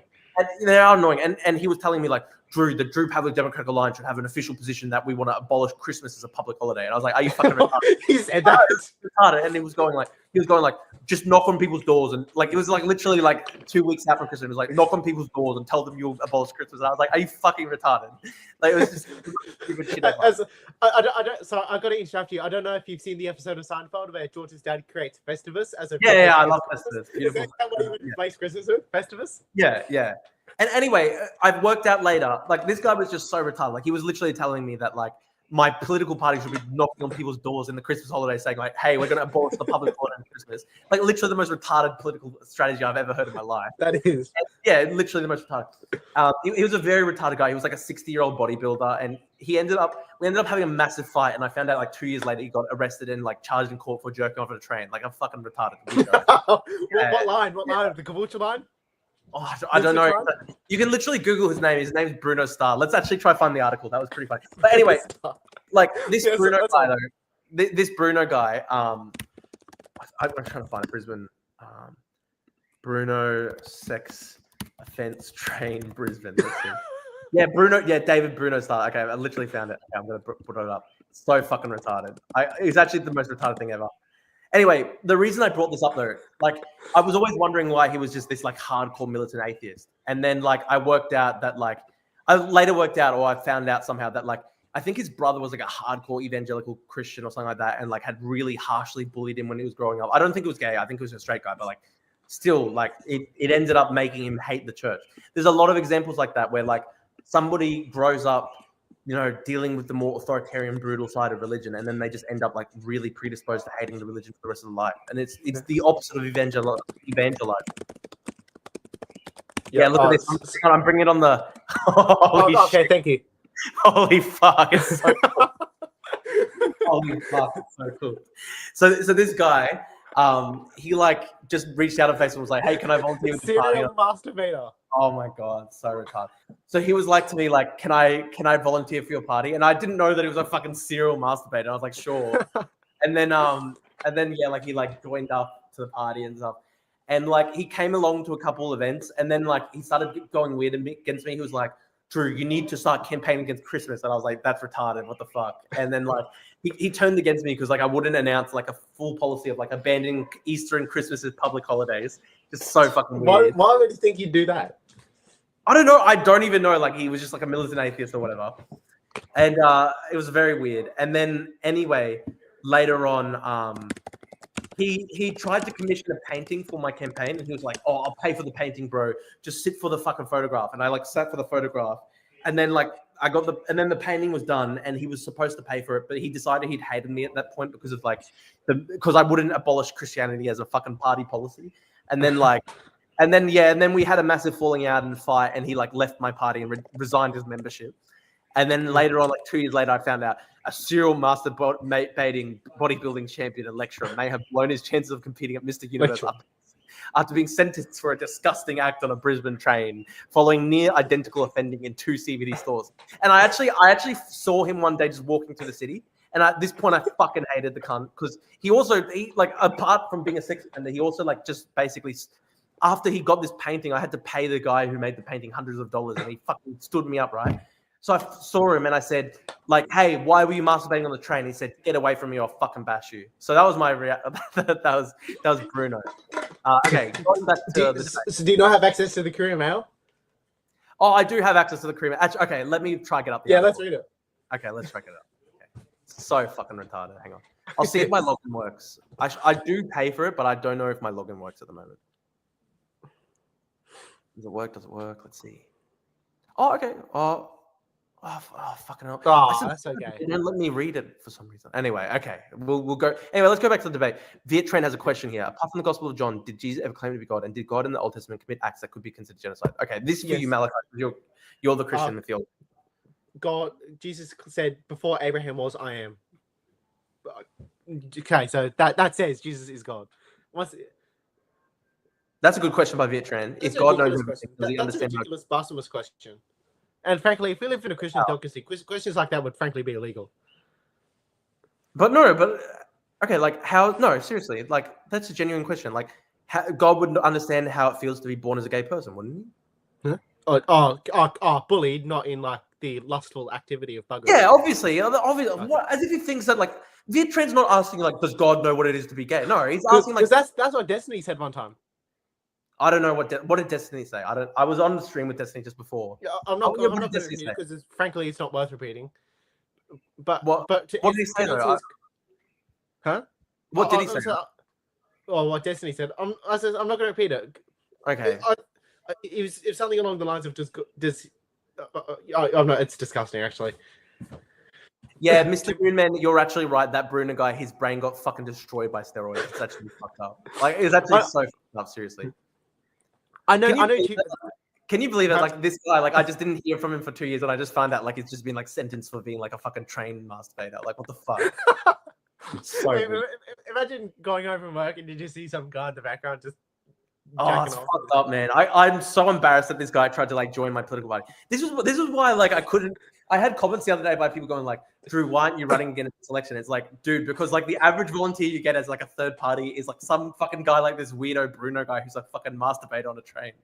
Anyway, yeah, no, go back to Viet Tran's question. Okay, he's not asking in a lustful way. He's talking about like the feeling of, you know, being born gay and they're bullied and stuff like that. Like God would understand that. Yeah, I don't see why not.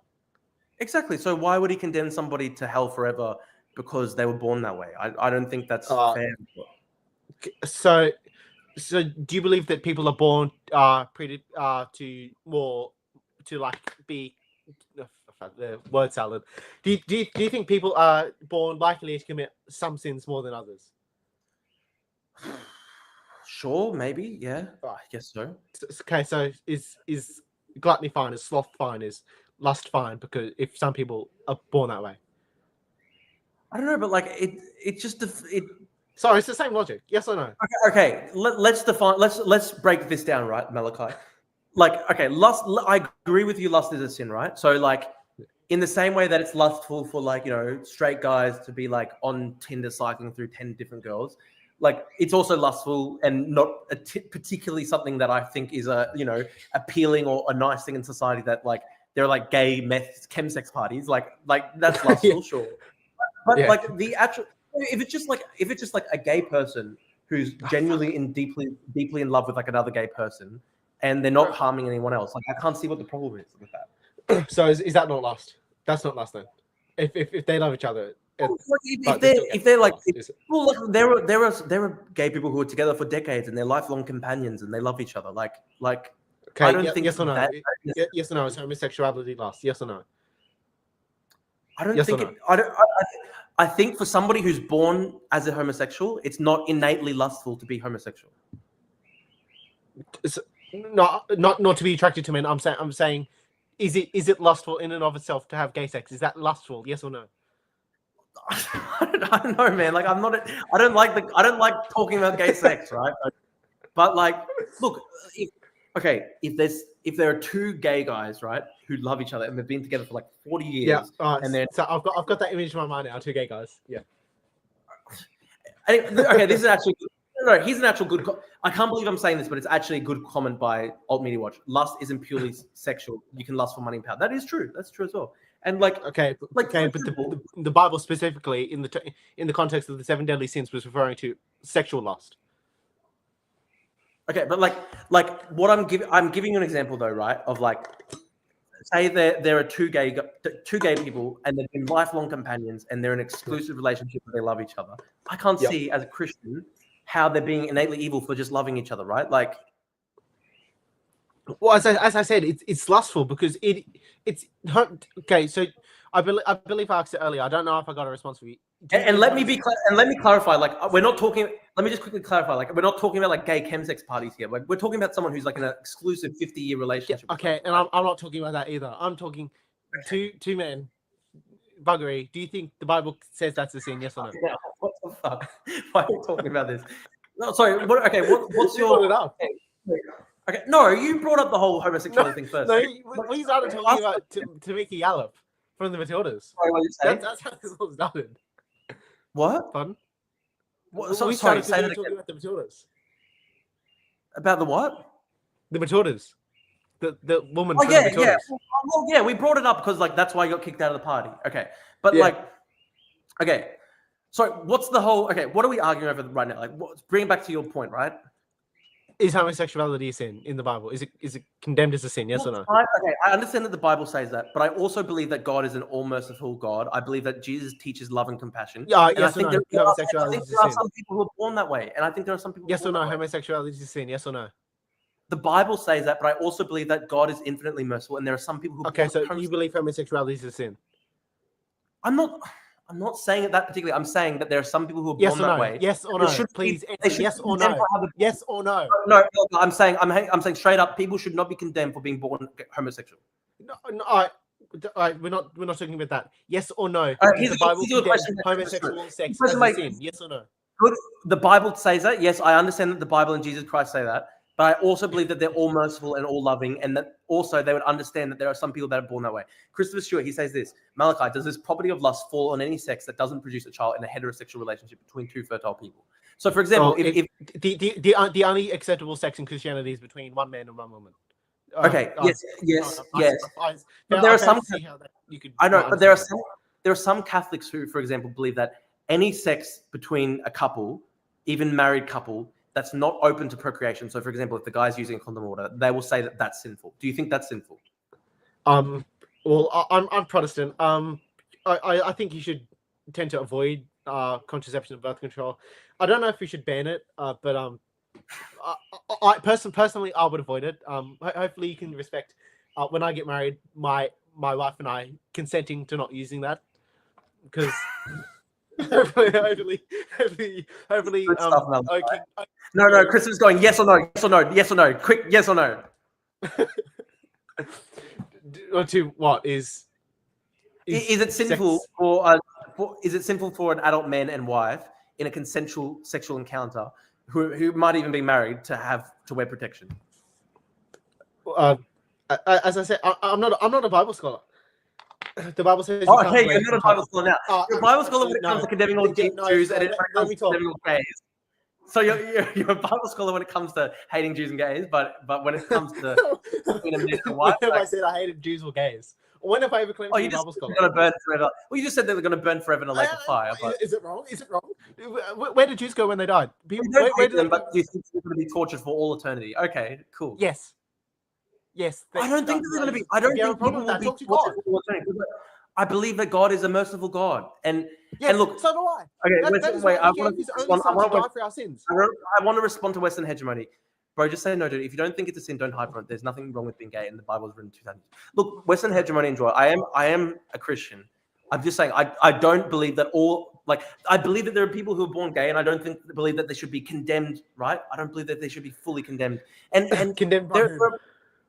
But I don't believe they should be fully condemned by the faith, because some people are born that way. And the other thing I was going to say is, there are people who do raise. Should they be condemned by God? Is a blowjob? Is a blow? This is actually a good question, Malachi. Is a blowjob a sin? Are you just going to do missionary in the dark? Well, I'm not 100% familiar with the lingo. There are Christians. There are Christians who argue that it's a sin. I'm not familiar with the lingo of like that, but okay. But it's interesting that you're fully able to condemn all homosexual acts forever, all homosexual people, even if they're born gay. But when it comes to the question of a cheeky blowjob between a man and a wife, you can't comment. You're not a biblical scholar. Okay. Yes. The only form of I feel it's just yucky talking about. Yeah. Western hegemony. I do think I contest the idea that just being born gay is a sin. I don't think that it's a sin. I think there are a lot of people... I never claimed that. I never claimed being born anyway is a sin. Okay. Again, taking this line, any Yeah, any non-procreative sex is lustful. What do you think about Malachi? Not necessarily. If it's between a man and a woman, and it's the average one like that, diagram for you. It's not just an act of procreation. It's an act of love between a man and a woman. Actually, here's a good question by Alt Media Watch. I can't believe Alt Media Watch has some interesting comments here. Ask him about Catholic canon law and marrying 14-year-old girls. I know Joel Davis was a big fan of that one, saying 14 to be married. What do you think of that? Any non-protective sex is lustful. As I just said, a man and a woman married, if they're doing it like that, even if one of them is infertile or both of them are infertile, it's an act of love. It's an act of bonding between a husband and a wife. You know, there are actually Catholics who reject that. There are Catholics who say, like, if it's not open to procreation, like, it's a sin, which I think is crazy. Okay, and Catholics pray to Mary, which I strongly disagree with. Sorry, what did you say? Why are you talking to me about this? I'm Protestant. Okay, all right. This is funny. This guy just cannot get gay sex out of his head. I have to be honest. Like, I honestly would never think about it ever until like fucking conversations like this. But actually, this is a good question. How are you like a young Earth creationist? Malachi? No, those people are fucking retarded. You cannot understand how dumb they are. Okay. So you're not like a full biblical literalist or whatever. Pardon? So you're not like a full biblical literalist or whatever. No, I'm not like someone like Ken Ham. Fun fact, you know who Ken Ham is, don't you? Which one's Ken Ham again? Is he Ken the Australian? Yeah, he's the Australian young Earth creationist. Yeah, is he the guy who funded like the church, like the Ark in America or some shit like that? Yeah. Oh, okay, yeah. All right. Yeah. Fun fact. I don't know how he made his money, but he's a really rich guy and he built like an Ark or something like that in America or something like that, right? I think so. Yeah. Fun fact about him: in 2023, during the winter school holidays, when I was in year 12, the teachers had a week-long retreat on the Gold Coast. I think it was on the Gold Coast, and he was a guest speaker. This is a pretty important question by Cosmic Pizza. Why are you an expert on gay sex in the Bible, but not straight sex? It's a good question. Why is that, Malachi? Gay sex scholar. Yeah, why are you a scholar of gay sex, but because we're celebrating gay sex when it's always a sin. Straight sex isn't always a sin. But I mean, Christopher was raising the point before where, you know, there are, for example, sexual acts between a man and a woman, even a man and a wife who a husband. Yeah, no, but like a man and a wife, like according to some Christian scholars, like even those acts can be sinful. Also, what acts do you believe between a husband and a wife is sinful? What do you say? Sorry. I lost feed to the camera. Sorry, you there? What were you saying before?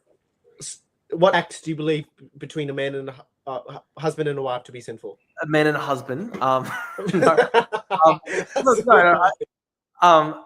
think. Look, a man and a wife. I think a man and a wife, if they're, you know, engaging in consensual sexual acts, like they're literally married. Like I think it can't be sinful if you're married. Like so buggery between a husband and wife isn't sinful.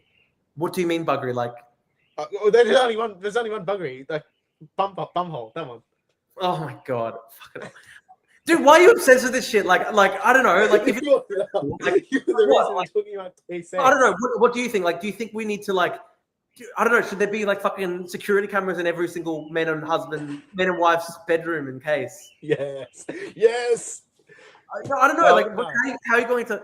I don't know. Tell us how you're going to police buggery within like the confines of a man and a wife's marriage. What do you mean? When did I claim buggery should be illegal? Okay, it shouldn't be illegal. It's just you will burn in hell forever if you do it. Yes.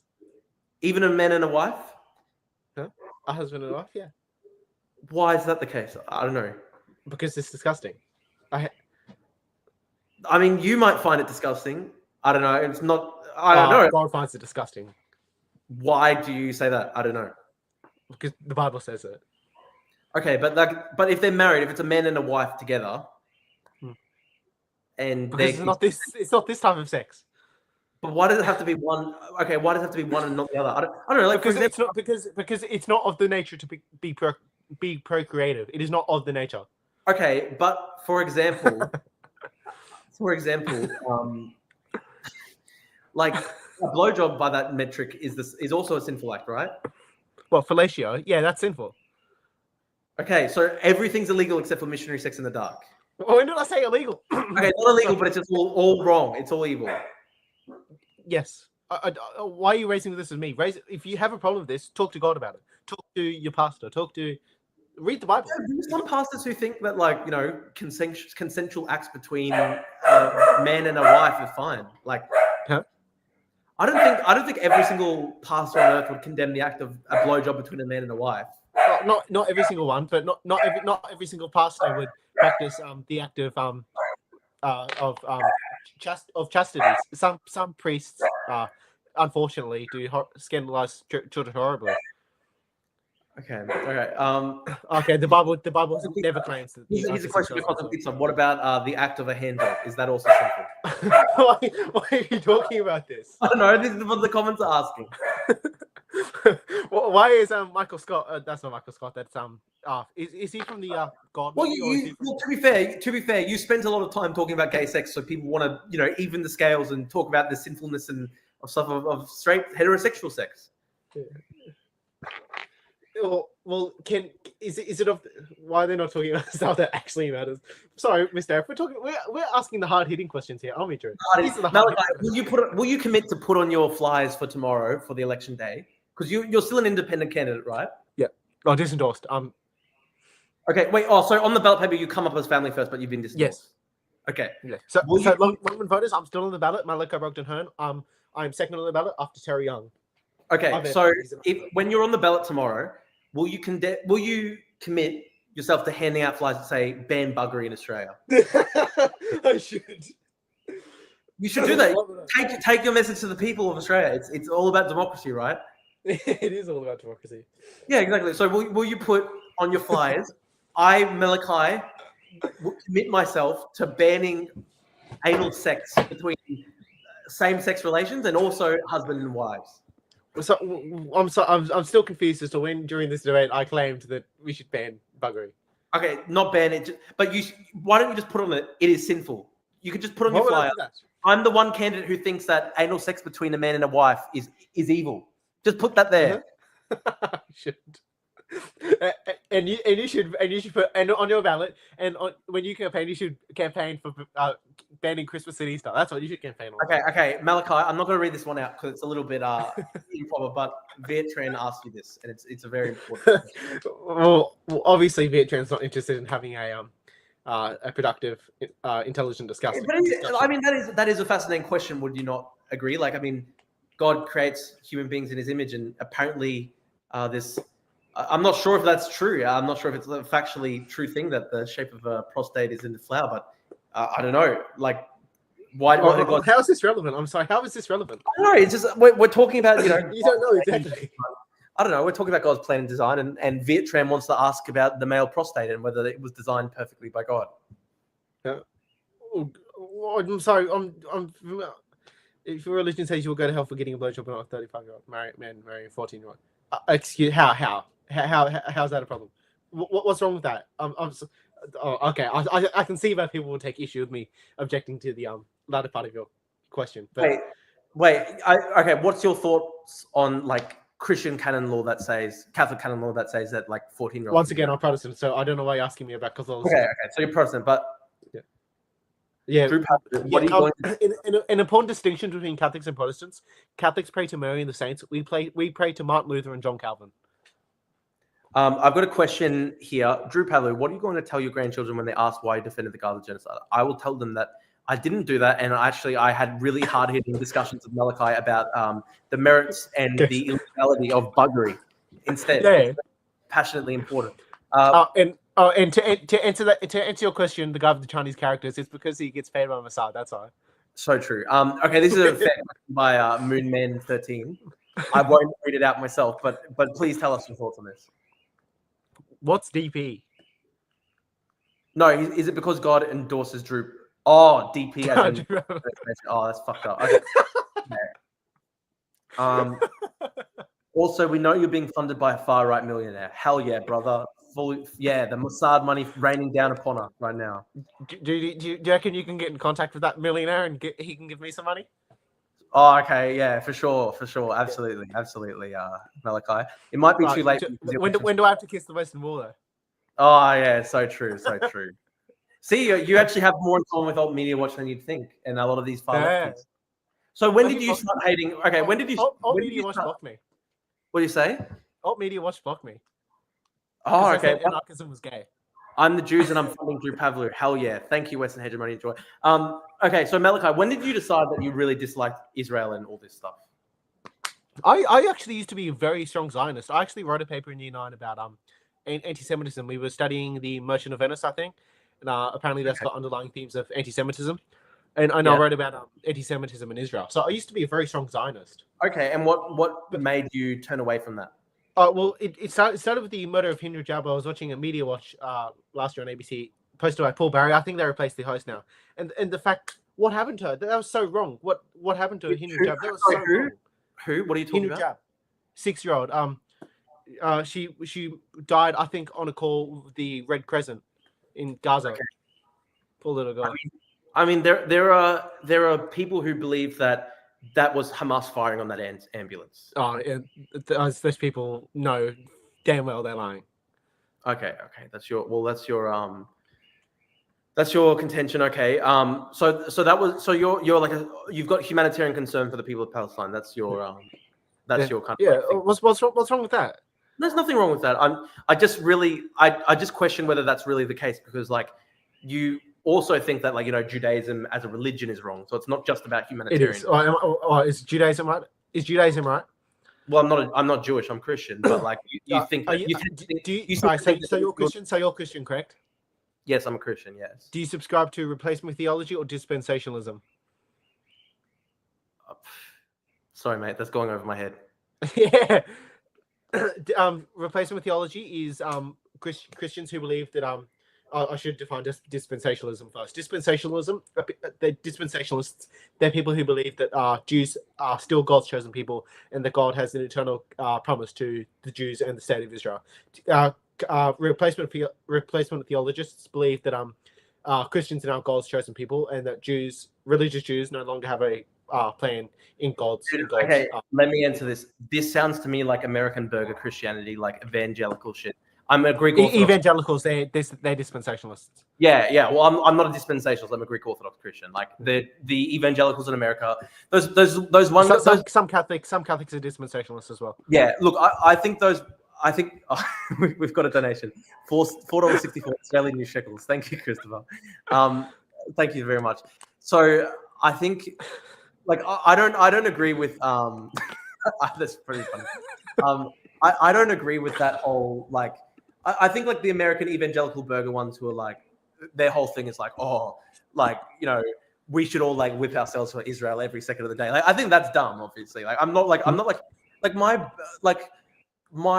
so people would define me as a Zionist.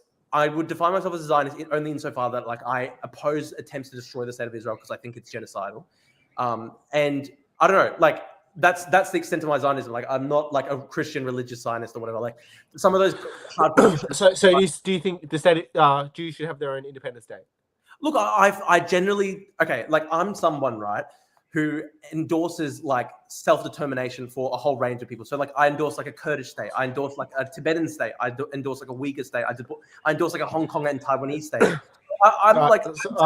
Sorry, Judy, can you pause for a second? I just got to get on the phone and tell them all that you specifically, Drew Pavlou, endorse those states. So I'm going to get on the phone and I'll come back. And then we will have... To who, sorry? To who, sorry? Huh? Oh, just with people in charge. I'm going to get on the phone with them. I'll be right back. And then we will have those states because you specifically endorse them, Drew Pavlou. Okay, I mean, I never said that they're going to be created from thin air because of like fucking, like, I support them. What I'm saying is, like, in general, I believe like the principle of self-determination. In general, I believe that the principle of self-determination is a good one, and that's also why I support a Palestinian state. For example, I'm somebody who believes in an Israeli state, but alongside a Palestinian state, I support a two-state solution. And yet, you support a state that restricts the self-determination for an entire group of people. Well, Alt Media Watch, that's why. But Alt Media Watch, that's why I don't like Netanyahu. That's why I hate Ben Gvir and Smotrich, and that's why I'm a two-state supporter. I support a Palestinian state in existence. What does Drew think of the Trump plan? I think the Trump Gaza plan is insane, and I oppose ethnic cleansing. It is. That is very objectionable. Those people's homes. Malachi, please, for our audience, what were you just snorting? Please explain to us. What am I distorting? snorting. You were just snorting something in your nose. Vicks inhaler. Oh, okay. What's that? So it's not some sort of drug or anything like No, that? it's not some sort of drug. I wouldn't do that on. That guy, you're Okay. probably his cowboy friend. You're not snorting coke. You're You're not snorting coke. Very important. It's only it's like with block noses. Vietran wants me to put this question on the screen. This is for you, Malachi. Okay, so what does Vietran believe? I don't know. I don't think he's a Christian, for example. But okay. So I think Vietran is like literally a Vietnamese guy who lives in Vietnam. Is he Buddhist? I don't know. Vietran, are you a Buddhist? I'm actually interested. I love Buddhist. I love Tibetan Buddhism. Like I went and met the Dalai Lama. You met the Dalai Lama, I know that. Yeah, it was fucking awesome. I love the Tibetan Buddhists. They're so cool. Yeah. I don't know. What's your answer to Vietran though? Like as a Christian theologian. As I said before, Abraham was I am. And the fact that he was able to perform miracles, he was able to forgive sins, and that he was able to rise from the dead, and that he was born via a virgin birth. Don't you agree that, Drew, that Mary was an eternal virgin who gave birth to Jesus? Look, yeah, I'm an Orthodox Christian, so I believe in the Christian miracles. Yes, that's my obviously. Actually, a lot of Protestants, actually, specifically evangelicals, don't believe that Mary was always a virgin, that she eventually lost her virginity and had other children. But look, it is interesting because I have read accounts. I think the Bible does talk about Jesus' brothers, right? But yeah. But I think they refer to brothers and sisters in Christ, like. If you're Christian, yeah. Sisters in Christ. Yeah, it's interesting. I know there are like historians who believe that Jesus had biological brothers and sisters, but yeah. Anyway, sorry. The Israeli Constitution restricts self-determination to Jews only. Alt Media Watch. There are literally like there's literally been there's literally an Arab party in the Israeli Knesset, and they were part of the same government. They were literally part of the coalition government. Are you going to respond to the starvation point? Even our neoliberal is calling it a genocide. Would you call it a genocide if China started singeing? I'm telling you, I don't agree with the starvation that Netanyahu. I oppose what they're doing where they're banning food from going in. I oppose that. He's got to snort that good shit so that he can fuel his conspiracy. Yeah. Yes, facts. So no one's yet proven. Ex-Catholic. That's interesting. There are some Catholics in Vietnam actually. Yeah, interesting. Yeah, there are. Vietran. You should talk about Vietnam was led by a Catholic minority. I know that. It's interesting because South Vietnam, they had a Catholic general or like dictator or something, and he was pretty brutal towards the Buddhists, and it led to his overthrow. Yeah, that's why some guy burned himself. I know that. Yeah, no, there's the famous there was that famous self-immolation. The Buddhist monk who does he believe in? Okay, this is interesting. Do you believe in evolution? I'm not too familiar with evolution. I'm inclined to agree with it because there's nothing in the Bible that is in objection to evolution. Yeah. What about you, Jude? Do you believe in evolution? Well, no. I think a lot of this, I think most mainstream science is still compatible with Christianity. You can believe within the context of still being a Christian, you can believe in the Big Bang. You can believe in broader evolution. A Catholic priest actually discovered the Big Bang.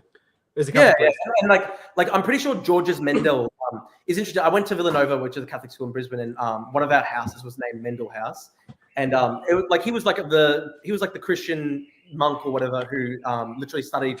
He was one of the first people to be a pioneer in the study of biology. So it's interesting. Yeah, there's actually been a lot of Louis Pasteur was a devout Christian as well. What did you say? Sorry. Louis Pasteur was a devout Christian as well. Yeah, there actually have been quite a few devout Christians who are in. Isaac Newton said that there is more confirmed facts in the Bible than there ever will be in science. He said that as well. Look, it's interesting. I certainly think I really like Christopher Hitchens for his political stuff, but I strongly disagree with his religious stuff, and I think a lot of the new atheist cringe stuff, they were kind of trying to pretend that science could be a doctrine that can provide also an ethical moral framework for humanity, and that's just not the case. Science can never replace religion or philosophy in that way, right? It's just science can't even disprove God because God is supernatural. The supernatural means not of this world. Science studies things of this world. You have a much easier time proving God via history, via historical accounts. Tacitus, I believe his accounts prove God. Vietran says that his family was Catholic in the North during in the North. That's so cool. Wow, I didn't even know that there were Catholics in the North. Were they ever persecuted Vietran during that era? That's really interesting. Because of Yeah, evil communists. Mendel was the father of genetics. So we had like a lot of like teaching about Mendel at my school. I remember that. Like the science hall was called Mendel Hall at my school, Villanova. That was cool. Okay, what else? Okay, maybe we should go to Australian politics, right? Because we've just been like chatting shit about like dumb stuff for a long time. Yeah. Wow, our neoliberal said it must be true. Just said it. That's actually facts. Yeah. Okay. All right. What should we talk about in terms of Australian politics? Well, there's the election tomorrow. We can talk about our predictions for that. Okay, I'm interested. Well, okay. Well, let's. I'm interested, right? Like, have you done any campaigning? Like, I know you've been disendorsed. Like, have you been campaigning? Or no campaigning at all? No. Will you be there on the I day? was disendorsed. Huh? Will you do any campaigning tomorrow on the election day? Probably not. Really? So you're not even going to like hand out flyers or anything like that? No. Okay. I do have. Where are they? Here they are. Family first. You need to have flyers. You need to have flyers, Malachi, that say, "I'm the one person who stands against buggery in this race." I do. I can't find it. That's not important. Broken. Huh? Broken. We've got a comment by Crystal Stewart here. Broken, capital letters. How am I broken? Because you're not even campaigning, dude. That's sad. You should. Why are you not even trying? Huh? Oh, I'm on the ballot. What do you say? I'm on the ballot, so. Wait, you're not on the ballot. I thought you were still on the No, ballot. I am on the ballot. I'm on the ballot. Yeah, so that's my question. Why aren't you just campaigning at all? Why would I? I'm not going to win. Yeah, I know, but you could still try to get your deposit back, right? Like 4%. Oh no, they get the deposit though. Oh, they get it right. Okay. Okay. Question: why did you go for family first in the first place? Oh, because. Is it really? Holy fuck. Okay. I don't know if you've seen there was some Groper cartoon. It made the rounds back in December of some big Groper raping someone's teenage daughter. Some Groper thought that was acceptable to post. It was a threat to someone's mother. Oh, they're actually so fucking psycho. Did Nick Fuentes condemn that? Yeah. Huh? Did Fuentes condemn that? I'm not sure. He might have, but I wish he would spend more time condemning that and less time condemning people for saying retarded super chats. I don't know, like what's your position? Because I think you were saying that you don't like Nick Fuentes, but your rhetoric I about like Nick Fuentes. He's cool. He's funny. He's very funny. Do you like him? Okay, why do you like Nick Fuentes? So this was Lyle Shelton. I've met Lyle Shelton a couple of times. This was Lyle Shelton's fatal flaw here. He endorsed the Groyper for the election. I'm sorry, when did I say I'm a Groyper? Okay, you're not a Groyper, but you like Nick Fuentes though? Yeah, he's cool. He's funny. What parts? Like, I mean, what do you think of his comments on Hitler and shit like that? He's allowed to have his opinions. He doesn't even believe in the Holocaust, which means he doesn't support Hitler's genocide. Oh, that's retarded, dude. That's retarded. Him. Yes, I am a Viet Cong and I am a supporter of independence and democracy for Ukraine. Viet Trent, did you see my Twitter yesterday? There's a really funny tweet I made. I found an Australian Greens candidate who is like pro-South Vietnam, but also really hardcore pro-Palestine and has like a keffiyeh around her neck and shit like that. I was just like, I think she's like the only person in the entire world who's like pro-South Vietnam and like also pro-Palestine. It's so interesting.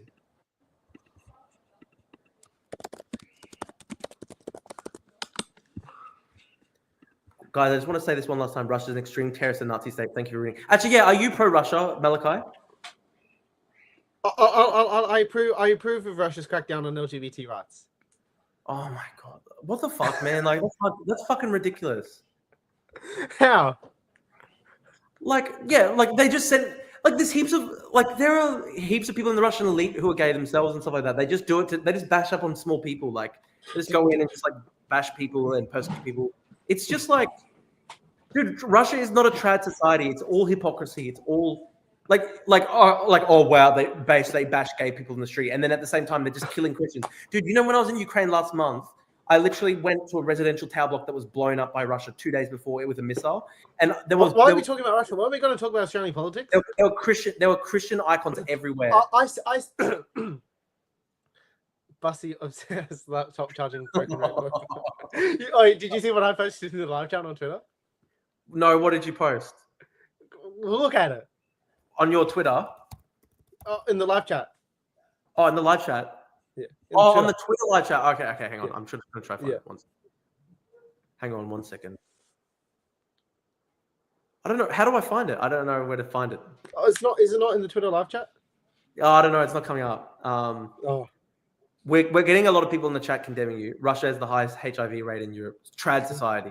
Trad ads. well, normally when I said that, normally when people say something and they laugh, it's normally in jest.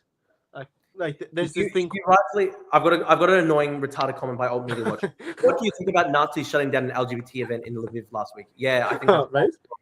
I don't know why Alt Media Watch thinks I support like the fringe far right in Ukraine. I don't actually support that. Oh, what do you think of Ralph Babbitt? You should debate him. Of who? Sorry, Ralph Babbitt. I would debate Ralph Babbitt. That would be really funny, but I don't think I don't know too much. But he's pretty retarded. Let's go through some of his tweets. What do you think Babbitt is a standard bearer for conservatism in Australia? Yeah, he's very funny. I wish he would. Think he's doing a good job. Huh? Yeah.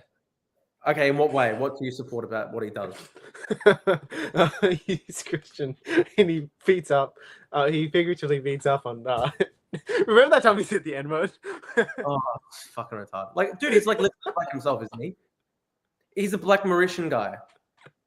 He is. I don't hate. He should be able to say it. What do you say? I said he should be allowed to say it.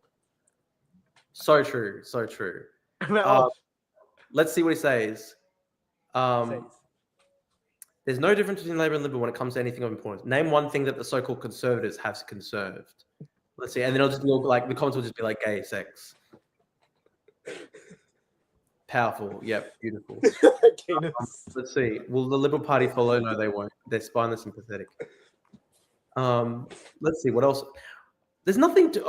Ukraine. Russia's good. Ukraine. Oh, fucking hell. I hate this shit. Babette. So Christopher Stewart reckons Babette over King Ortis Rennick. Right. What do you think about Rennick, by the way? I like Rennick. I don't agree with him trying to abolish mandatory superannuation though. He's like fully anti-superannuation. Yeah, true. I forget he's against mandatory. Rennick has some policies that are like he's just like obsessed with, right? Like deporting Babbitt love. Do Christians lead crusade? Do Christian nationalists actually do anything but suck off Russia? Yeah, good point. Broken autism.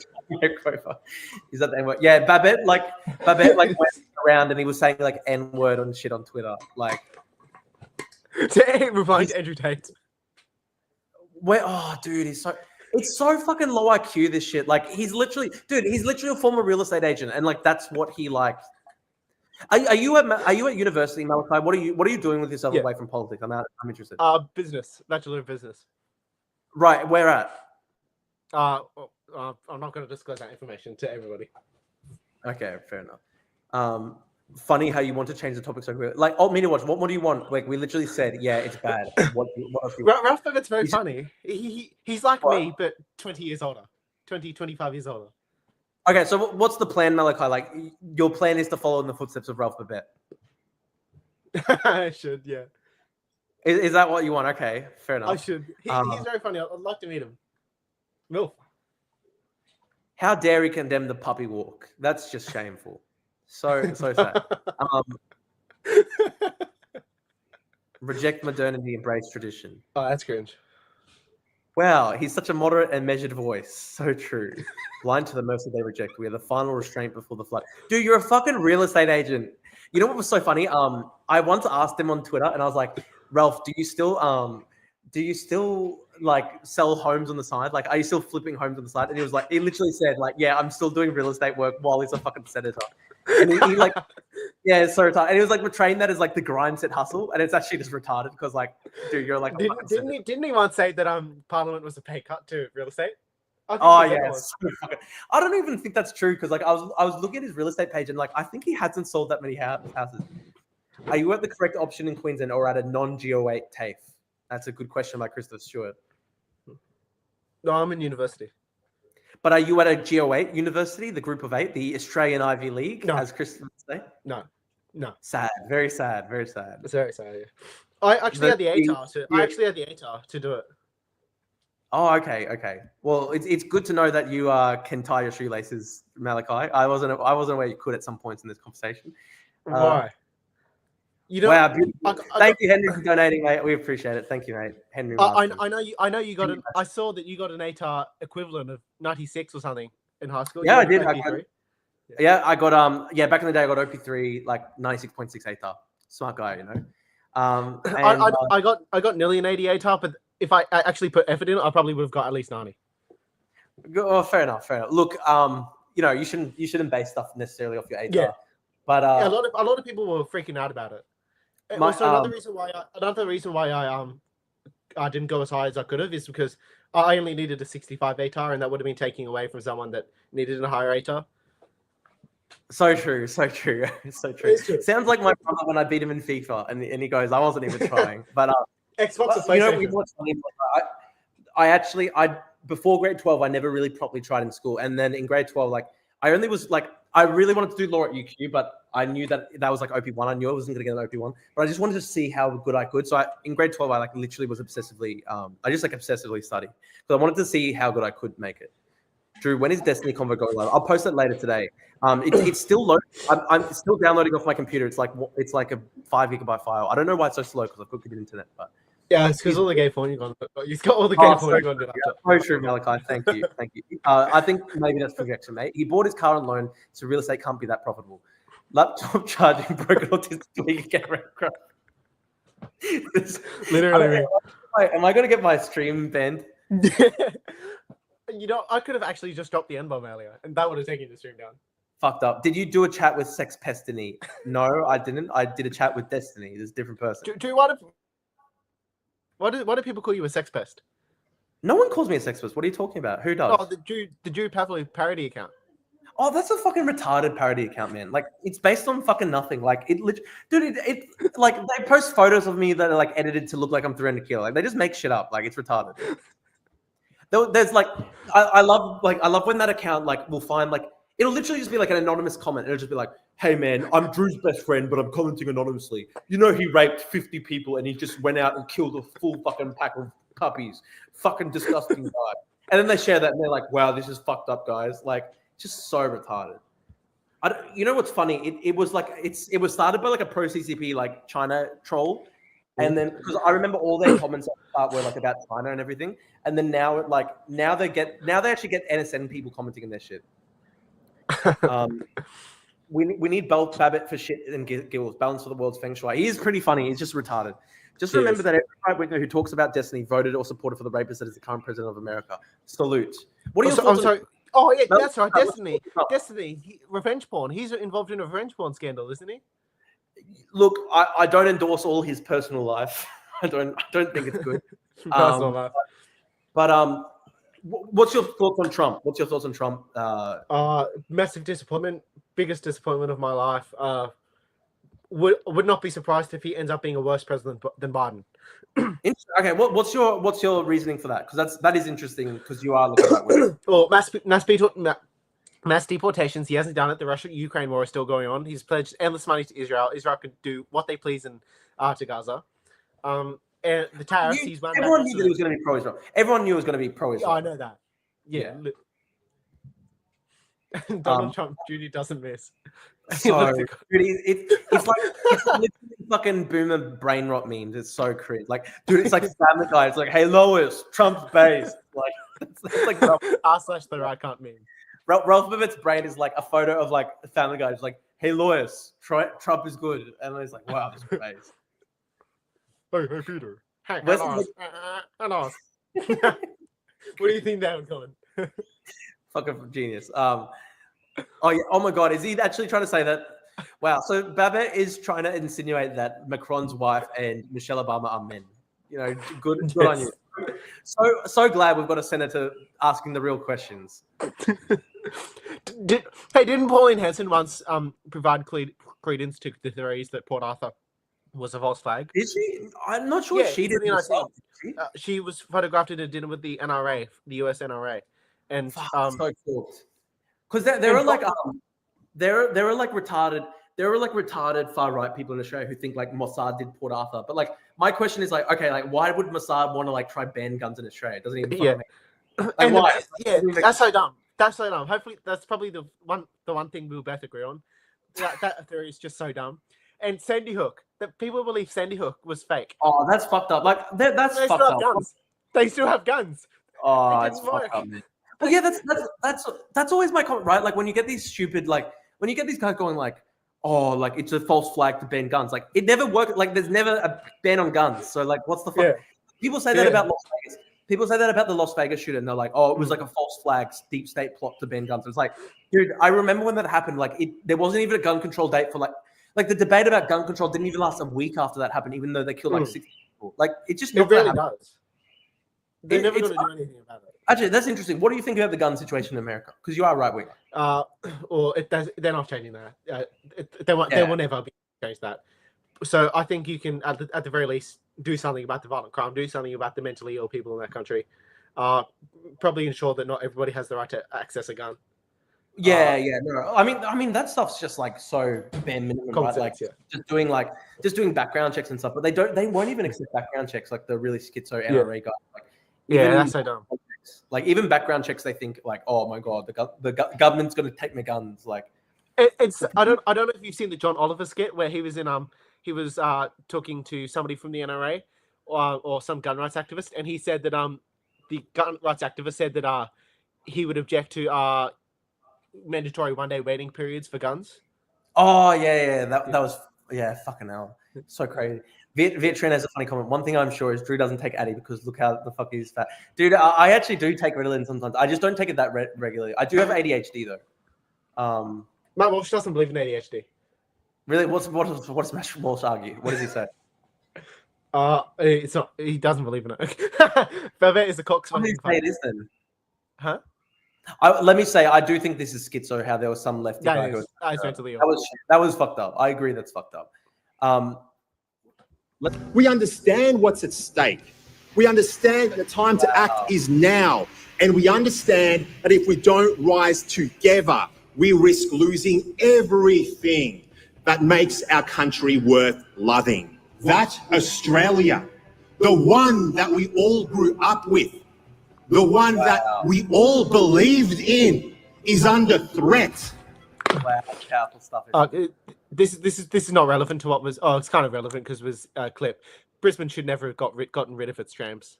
Brisbane should never have gotten. Oh no, actually, I do agree with that. It's such a sad thing that we don't have the trams anymore. That actually is very sad. Did you So you grew up in Brisbane your whole life? Yep. Yeah. No, I love Brisbane. I've always been Brisbane. It's a sad thing. Like we actually still have the tram tracks in some places. It's so sad. I don't know if you've ridden the new Brisbane Metro. I like it, but if you've the Brisbane Metro, it's just a bus, isn't it? It's just a bus. It's a fancy bus. That actually annoyed me when they said like it's gonna be like a fucking metro because like a metro, it literally is. We're gonna embarrass ourselves in 2032. What do you say? We're gonna embarrass ourselves in 2032. Oh yeah, it's not looking good, is it? It's not looking good. Yeah. I don't know. What do you think about the Olympics? I like the Olympics. It's good. It's an excuse for us to build things. Yeah. I wish they would hurry up and build a second bridge to Brabi and the Maroochydore railway line. I would not be surprised if neither of those get built by 2032.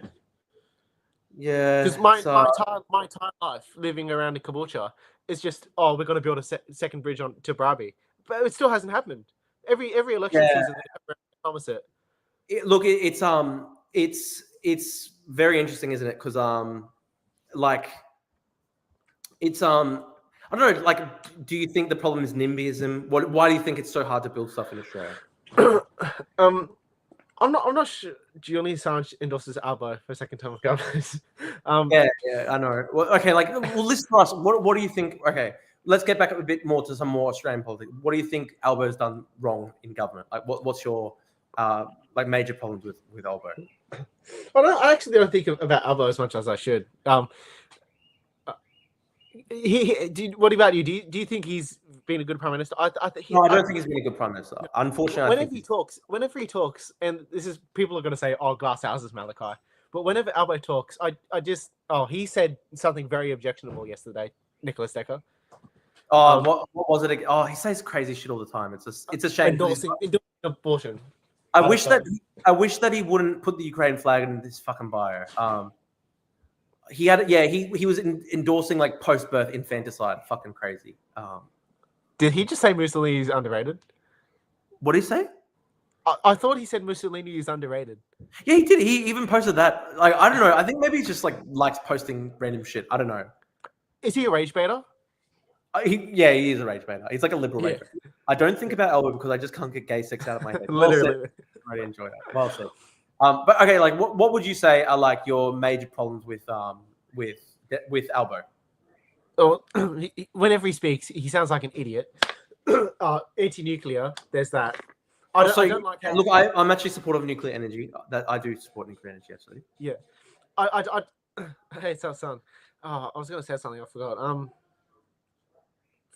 Oh no, yeah, I forgot. Actually, you know what? You know, one question we never got to.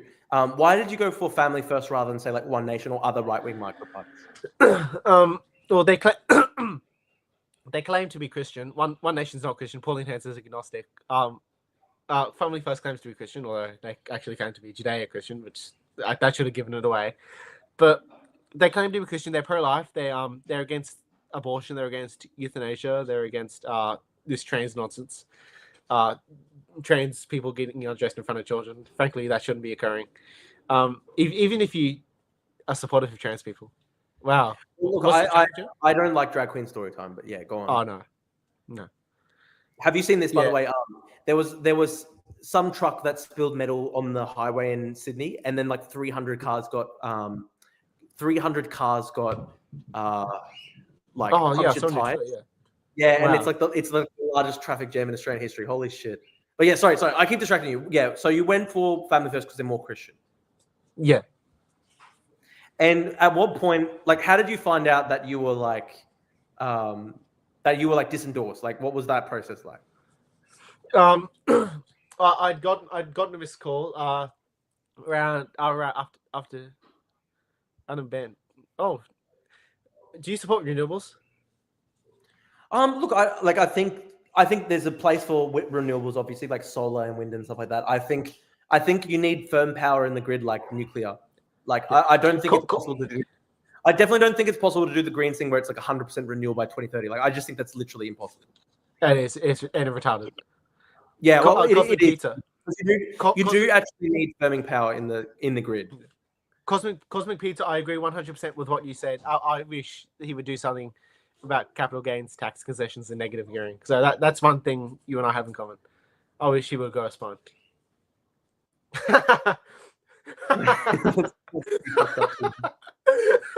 Actually, he said called it. Did something happen to him? Oh, he's a serial pest on sperm donation website. Beautiful. That's fucking amazing.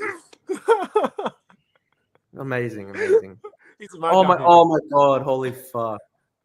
It actually is real. Trumpet of Patriots is so tight. Okay, like, why not Trumpet of Patriots? What would stop you from doing Clive Palmer? Because Trumpet of Patriots didn't exist when I applied to be a candidate. Oh, so you would have? Probably not. Did you see that there was a Trumpet of Patriots candidate? I think it's in your elected Dixon. The Trumpet of Patriot candidate. I'm Longman. Oh, sorry, Longman. Okay, yeah, that's close to Dixon though.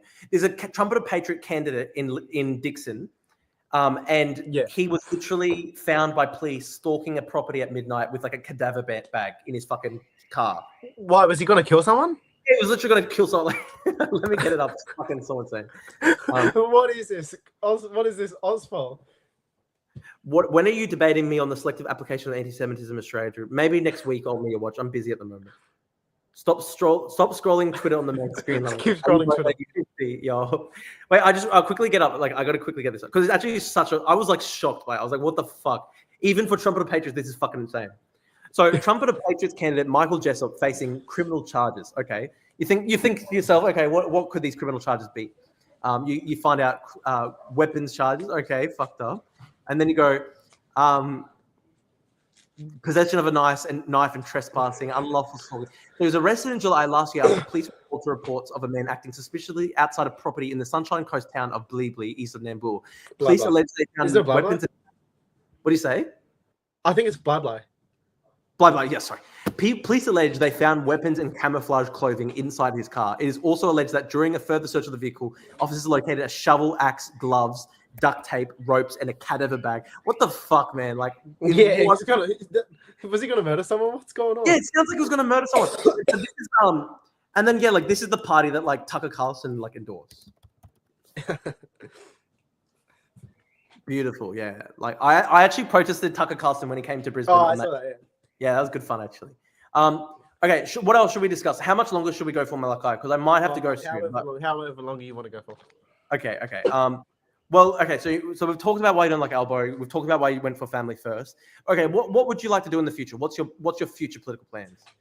Oh, I'd like to know the gay laptop charging broken grave gopher is just hard something. Oh my god! So there's another National Socialist Network thing. Fucking hell, they're so retarded, man. That's funny. No.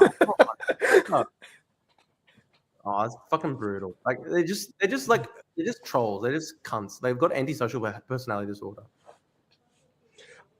Do you think John Evers believes what he says, or is or do you think he's an opportunistic grifter? Wait, who? Sorry, John Evers. No, I think he believes in what he says. I think he does believe in what he says, but like, but it's very interesting that like he started off as far left and then he became far right. I think my hypothesis of him and a lot of the National Social Network guys is like these guys have like antisocial personality disorders, and like if it wasn't Nazism, they'd be like far extreme left. Like they just want to have an excuse to like attack people in society. Yeah. But I have to say, Malachi, a lot of your comments about Jews and you know white Australians stuff, like it's very close to their stuff. Oh, I wouldn't say that. I can't speak for Joel Davis. I have no idea if he supports or believes in the Holocaust or not. But we don't get to murder people. Wait, so you don't believe in the Holocaust? I never said that. Oh no, I'm just wondering. I'm wondering what you think. Well, it's one of the most documented events in human history, isn't it? Okay. Well, at least fair enough. At least you believe in like the Holocaust. But people who call me neo-Nazi. Well, I don't support murdering Jews. I don't support murdering anybody because, frankly, murder's a sin. Okay. Yes. I hope you agree. Vietran's freaking out because you might scroll past something that gets you banned. I don't have anything like crazy. How many? Like, okay, so like you fully understand the Holocaust and everything. Okay, fair enough. Look. Maybe we might call it a day right now, Malachi. Because I have to do a little bit. I have to do a bit of work after this. But look. Tomorrow I'm going to stream the election results. You can maybe hop on the stream if you like, and give your. I was going to stream it on my channel, but I might join you. I'm not sure. Yeah, you can pop in at one point, and we can discuss how things are looking when it comes to the electorate of Longman. Western Hegemony and Joya wants you to talk about the Holocaust. Why would I do that? But you believe like the historical evidence and everything. Yeah. Oh, why would they make that up? Why would they make that up? So you're not going to say it's like 200,000 or something like that? Yeah. Well, once again, why would I say that? Okay, fair enough. All right. Well, I mean, good. I mean, good to know. Listen. Okay, we'll end it today. I'll stream the election results tomorrow. Good luck in your seat of Longman. We never got to talk about abortion. Oh yeah, true. Look, how about we can discuss that tomorrow. On Media Watch, I am going to debate you. I'll debate you like next week, okay? Like next weekend. I'm literally giving you a time. I've debated leftists, I've debated rightists. Okay. I'll debate on Media Watch next weekend. Oh, Drew, why couldn't you get to debating me yesterday? Oh no, it's just family stuff came up. Unfortunately, I couldn't do it last night. Look. You can all... Sorry, what are you going to say? You can all follow me. You can all follow me at Malachi AUS. Okay, Malachi. You can do that. And then, look, tomorrow when I do the election results, I'll cross live to you to ask you about the seat of Longman. Yeah. And also what I was going to say. Okay. No, thank you. Look, we've got different views on wide range of matters, but it was an interesting conversation. I remember when I was 12 once as well. So, you know, it's okay. That's Malachi's thing. But yes, I'll probably talk to you then tomorrow, Malachi. We'll see how you're going in Longman. Sorry, this whole media watch. This person should change their name to Mr. Libel or something, because that's what he constantly does. He libels. Well said. But okay. To end now though. Yeah. Let's have the last question. What's your like prediction for tomorrow? Like, do you reckon like you'll get 1%, 2%? Like, what do you reckon? 2%, 3%. I reckon 2%, Labour win. Apparently, some polls are predicting the coalition could just get over 45 seats, and Labour could get nearly 85 seats. Oh, we'll see what happens. Like, Dutton's run the worst campaign of my life. I can't. Yeah, I think worst case scenario. My current prediction is worst case scenario for Labour is a minority government. Best case is that they actually blow out the Liberals, and it's probably actually possible. It's probably possible. Yeah. See what happens. I don't know. What do you reckon? What's your prediction if you had to do like a sort of seat estimate? Actually, I might do that tonight on my Twitter. You can join in if you follow me there. All right. But do you reckon Labour will cross 80 seats? I'm not sure. You shouldn't rule it out. Just where would they pick up the seats though? Yeah, I mean, look, they might. The Greens, they could probably pick up some from the Greens. Yeah, look, they might pick up Brisbane and Ryan in Brisbane. They might pick up the seats of Brisbane and Ryan. They could potentially pick up Griffith and Bonner. I think there's 4 seats in Brisbane they could win. Dixon, they could pick up Dixon. Yeah, they could actually. Yeah, true. That's actually a good point. They could actually pick up Dixon. That would be. I'd be pretty stunned if that happened, but it'd be crazy. So they could pick up Dixon. I don't know. There's actually a chance that they could lose the seat of Morden to the Greens, which they're running like a Palestinian candidate in the seat of Morden, and they're really appealing very hard to like Muslim community out there. Like, so I think Greens. I think okay. What's your prediction for the Greens? I think the Greens will get. I think unfortunately the Greens will win Wills. I think. Pardon? Wills in Melbourne. Yeah, I think they'll. Yeah. I think they'll lose 2 in Brisbane. And maybe they pick up 2. I'm not sure. It's hard to say. Actually. What do you reckon? They last campaign they really targeted McNamara, but I know they have a big Jewish population. Obviously, they won't win. Yeah. So I think in Melbourne they might pick up Wills. Maybe Cooper. I think Cooper is very Greens. They might lose. They could lose. I think they're in danger in all 3 of their Brisbane seats in Griffith, Brisbane, and Ryan. I wouldn't be surprised if they lost Ryan actually, because a lot of people weren't looking at Ryan as the seat the Greens were going to be picking up on that night. Yeah, look, I think their most likely loss is Ryan. I think Brisbane is also a strong potential. Griffith will be interesting because Max Chandler-Mayfield is a very divisive figure. Like he's got a strong support base, but at the same time he's also quite hated. And do you think he'll win, or there's a lot of hate for him in Griffith? I don't know. I actually don't know. Like I know that the Labor candidate in Griffith has done like a really hardcore door knocking campaign. So we'll see what happens. We'll honestly see what happens. Like, he's a bit of an MB, isn't he? MCM. Yeah, he is. Let's just say, like, if he loses, I wouldn't be that surprised. Surprised. And I actually hope he does. I think he's the future of the Greens. He's young. He's energetic. I remember you saying that. I remember you saying like he's going to be future. But I don't know. He's like not really popular. I think he's like actually pretty unpopular with the public. Do you think he's more unpopular than Adam Bant? I don't know. Well, Adam Bant can appeal to tree Tories and stuff, but Max Chandler-Mayfield can't really do that. No. I don't know. Hard to say. But so okay, and you reckon there is a chance Liberals could be reduced to like 40, 50 seats?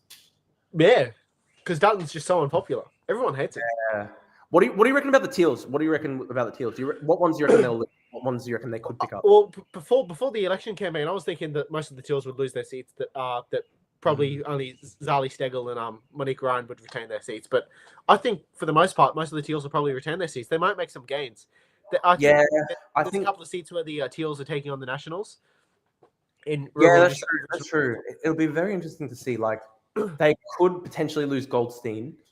I don't know. It's interesting. Like Kooyong, I thought that like, I don't know. I mean, it looks like Monique Ryan's like run a pretty hardcore campaign in Kooyong. It'd be pretty. Or she might be a bit worried about her seat because her husband was involved in the fiasco. It's going to come down. Like it's going to be a marginal seat. Like it'll come down to the wire in Kooyong. And obviously they've run like a really hardcore campaign to try to stop that from happening. But if if Dutton loses his seat, who do they go with? You suggested Andrew Hastie. I actually think Look, Bridget I reckon. dark horse- Who do you think? Bridget Archer should be a dark horse candidate because I think there'll be a score Bridget in the Archer? Liberal Party. It's because Dutton's seen as too conservative that they'll go and with someone like Bridget Archer, and because the Liberals still have that woman problem held over by Scott Morrison, although it's far. I don't know, far less. but she's also in a really marginal seat as well, though. Yeah. I don't know, that would be good for holding it. If she holds it, I think she's quite popular. She was the first candidate to win. She was the first incumbent to win in Bass in like 20 years. Look, I think the most popular candidate with the Australian public would be Andrew Hastie. I reckon he would do actually pretty well. Like, he's got a really good. He's in the nationalist faction of the Liberal Party, isn't he? Yeah, he is. He's certainly more conservative. Like, for example, he was against same-sex marriage and stuff like that. Based. And look, he speaks very well. He's very presentable, and he had a pretty impressive wartime service record. So it'll be interesting. I actually on an individual level quite like Andrew Hastie because he supported me when the University of Queensland was trying to expel me. So I thought he's a nice guy. I've met him twice, I think, in real life. No, actually once. I met him in London. Oh, London. Do you think Angus Taylor could be Liberal leader or Susan Ley? I don't know, but I look at them, I'm like, they're not that popular, are they? I don't know. Do you think Chris Bowen will lose his seat? Because they're running a big independent campaign. I forget his name, Carmen Zilli or whatever his name is. I really hope he loses his seat. Look, I actually don't know what's going to happen in West Sydney. They're running a massive campaign there. It'll be really interesting to see. Obviously, I hope some of these Islamist candidates don't win. But I don't think they will. We might get one or two elected. We'll see how it goes. Maybe actually. I'm actually curious to see. I'm curious to see how many votes Fatima Payman's party gets across the nation in the Senate. I wonder if she'll. Maybe she'll probably. I think she'll crack 100K probably because she'll have a lot of votes from Muslim Australians. But maybe I'm not sure. But yeah. Anyway, all right. Oh yeah, sorry. What were you going to say? People predicting that One Nation could win a seat in every state. Do you think that's going to happen? Oh, in Hunter, they're actually an outside chance for Hunter as well. Oh, they could. Yeah, sure. Bonds actually is in with the chance in Hunter. It'll be interesting to see. I don't know. Again, there's so many sort of dark horse possibilities. I mean, it's certainly a dark horse possibility. I don't know whether it'll happen. I know, I guess it'll depend on how the Liberal Party vote holds up. If it starts collapsing, they'll probably be favoured to win. I mean, they'd win one in South Australia. They'd win one in Queensland. Yeah, Queensland. And then, Leo Paducci thinks the legalised cannabis party will take One Nation's seat, Malcolm Roberts' seat. Oh yeah, no, that's actually good. That's actually a pretty strong likelihood. We'll see if that happens. They nearly beat Pauline Hanson in 2022. Yeah, and she's not on the ballot this time. So yeah, it'll actually be really interesting. The Queensland Senate race will actually be a full crapshoot. I actually don't know who will get that 6th Senate seat, but it'll be interesting. Do you think the Greens can hold on to all of their seats? They can win a seat in every state? Oh, you mean in the Senate? Yeah. Look, probably because it seems according to polling, the national polling seems to be about 13-14%. So it seems to have been holding up. So I don't know. It's hard to see the Greens losing. They might lose some in the House of Representatives. I'm not sure if they'll actually lose any Senate seats. We'll see what happens. But yeah. Look. Interesting chats, Malachi, and we had some experience, but it was interesting. And it got a bit heated. It got a bit heated at times, but it was mostly civilized.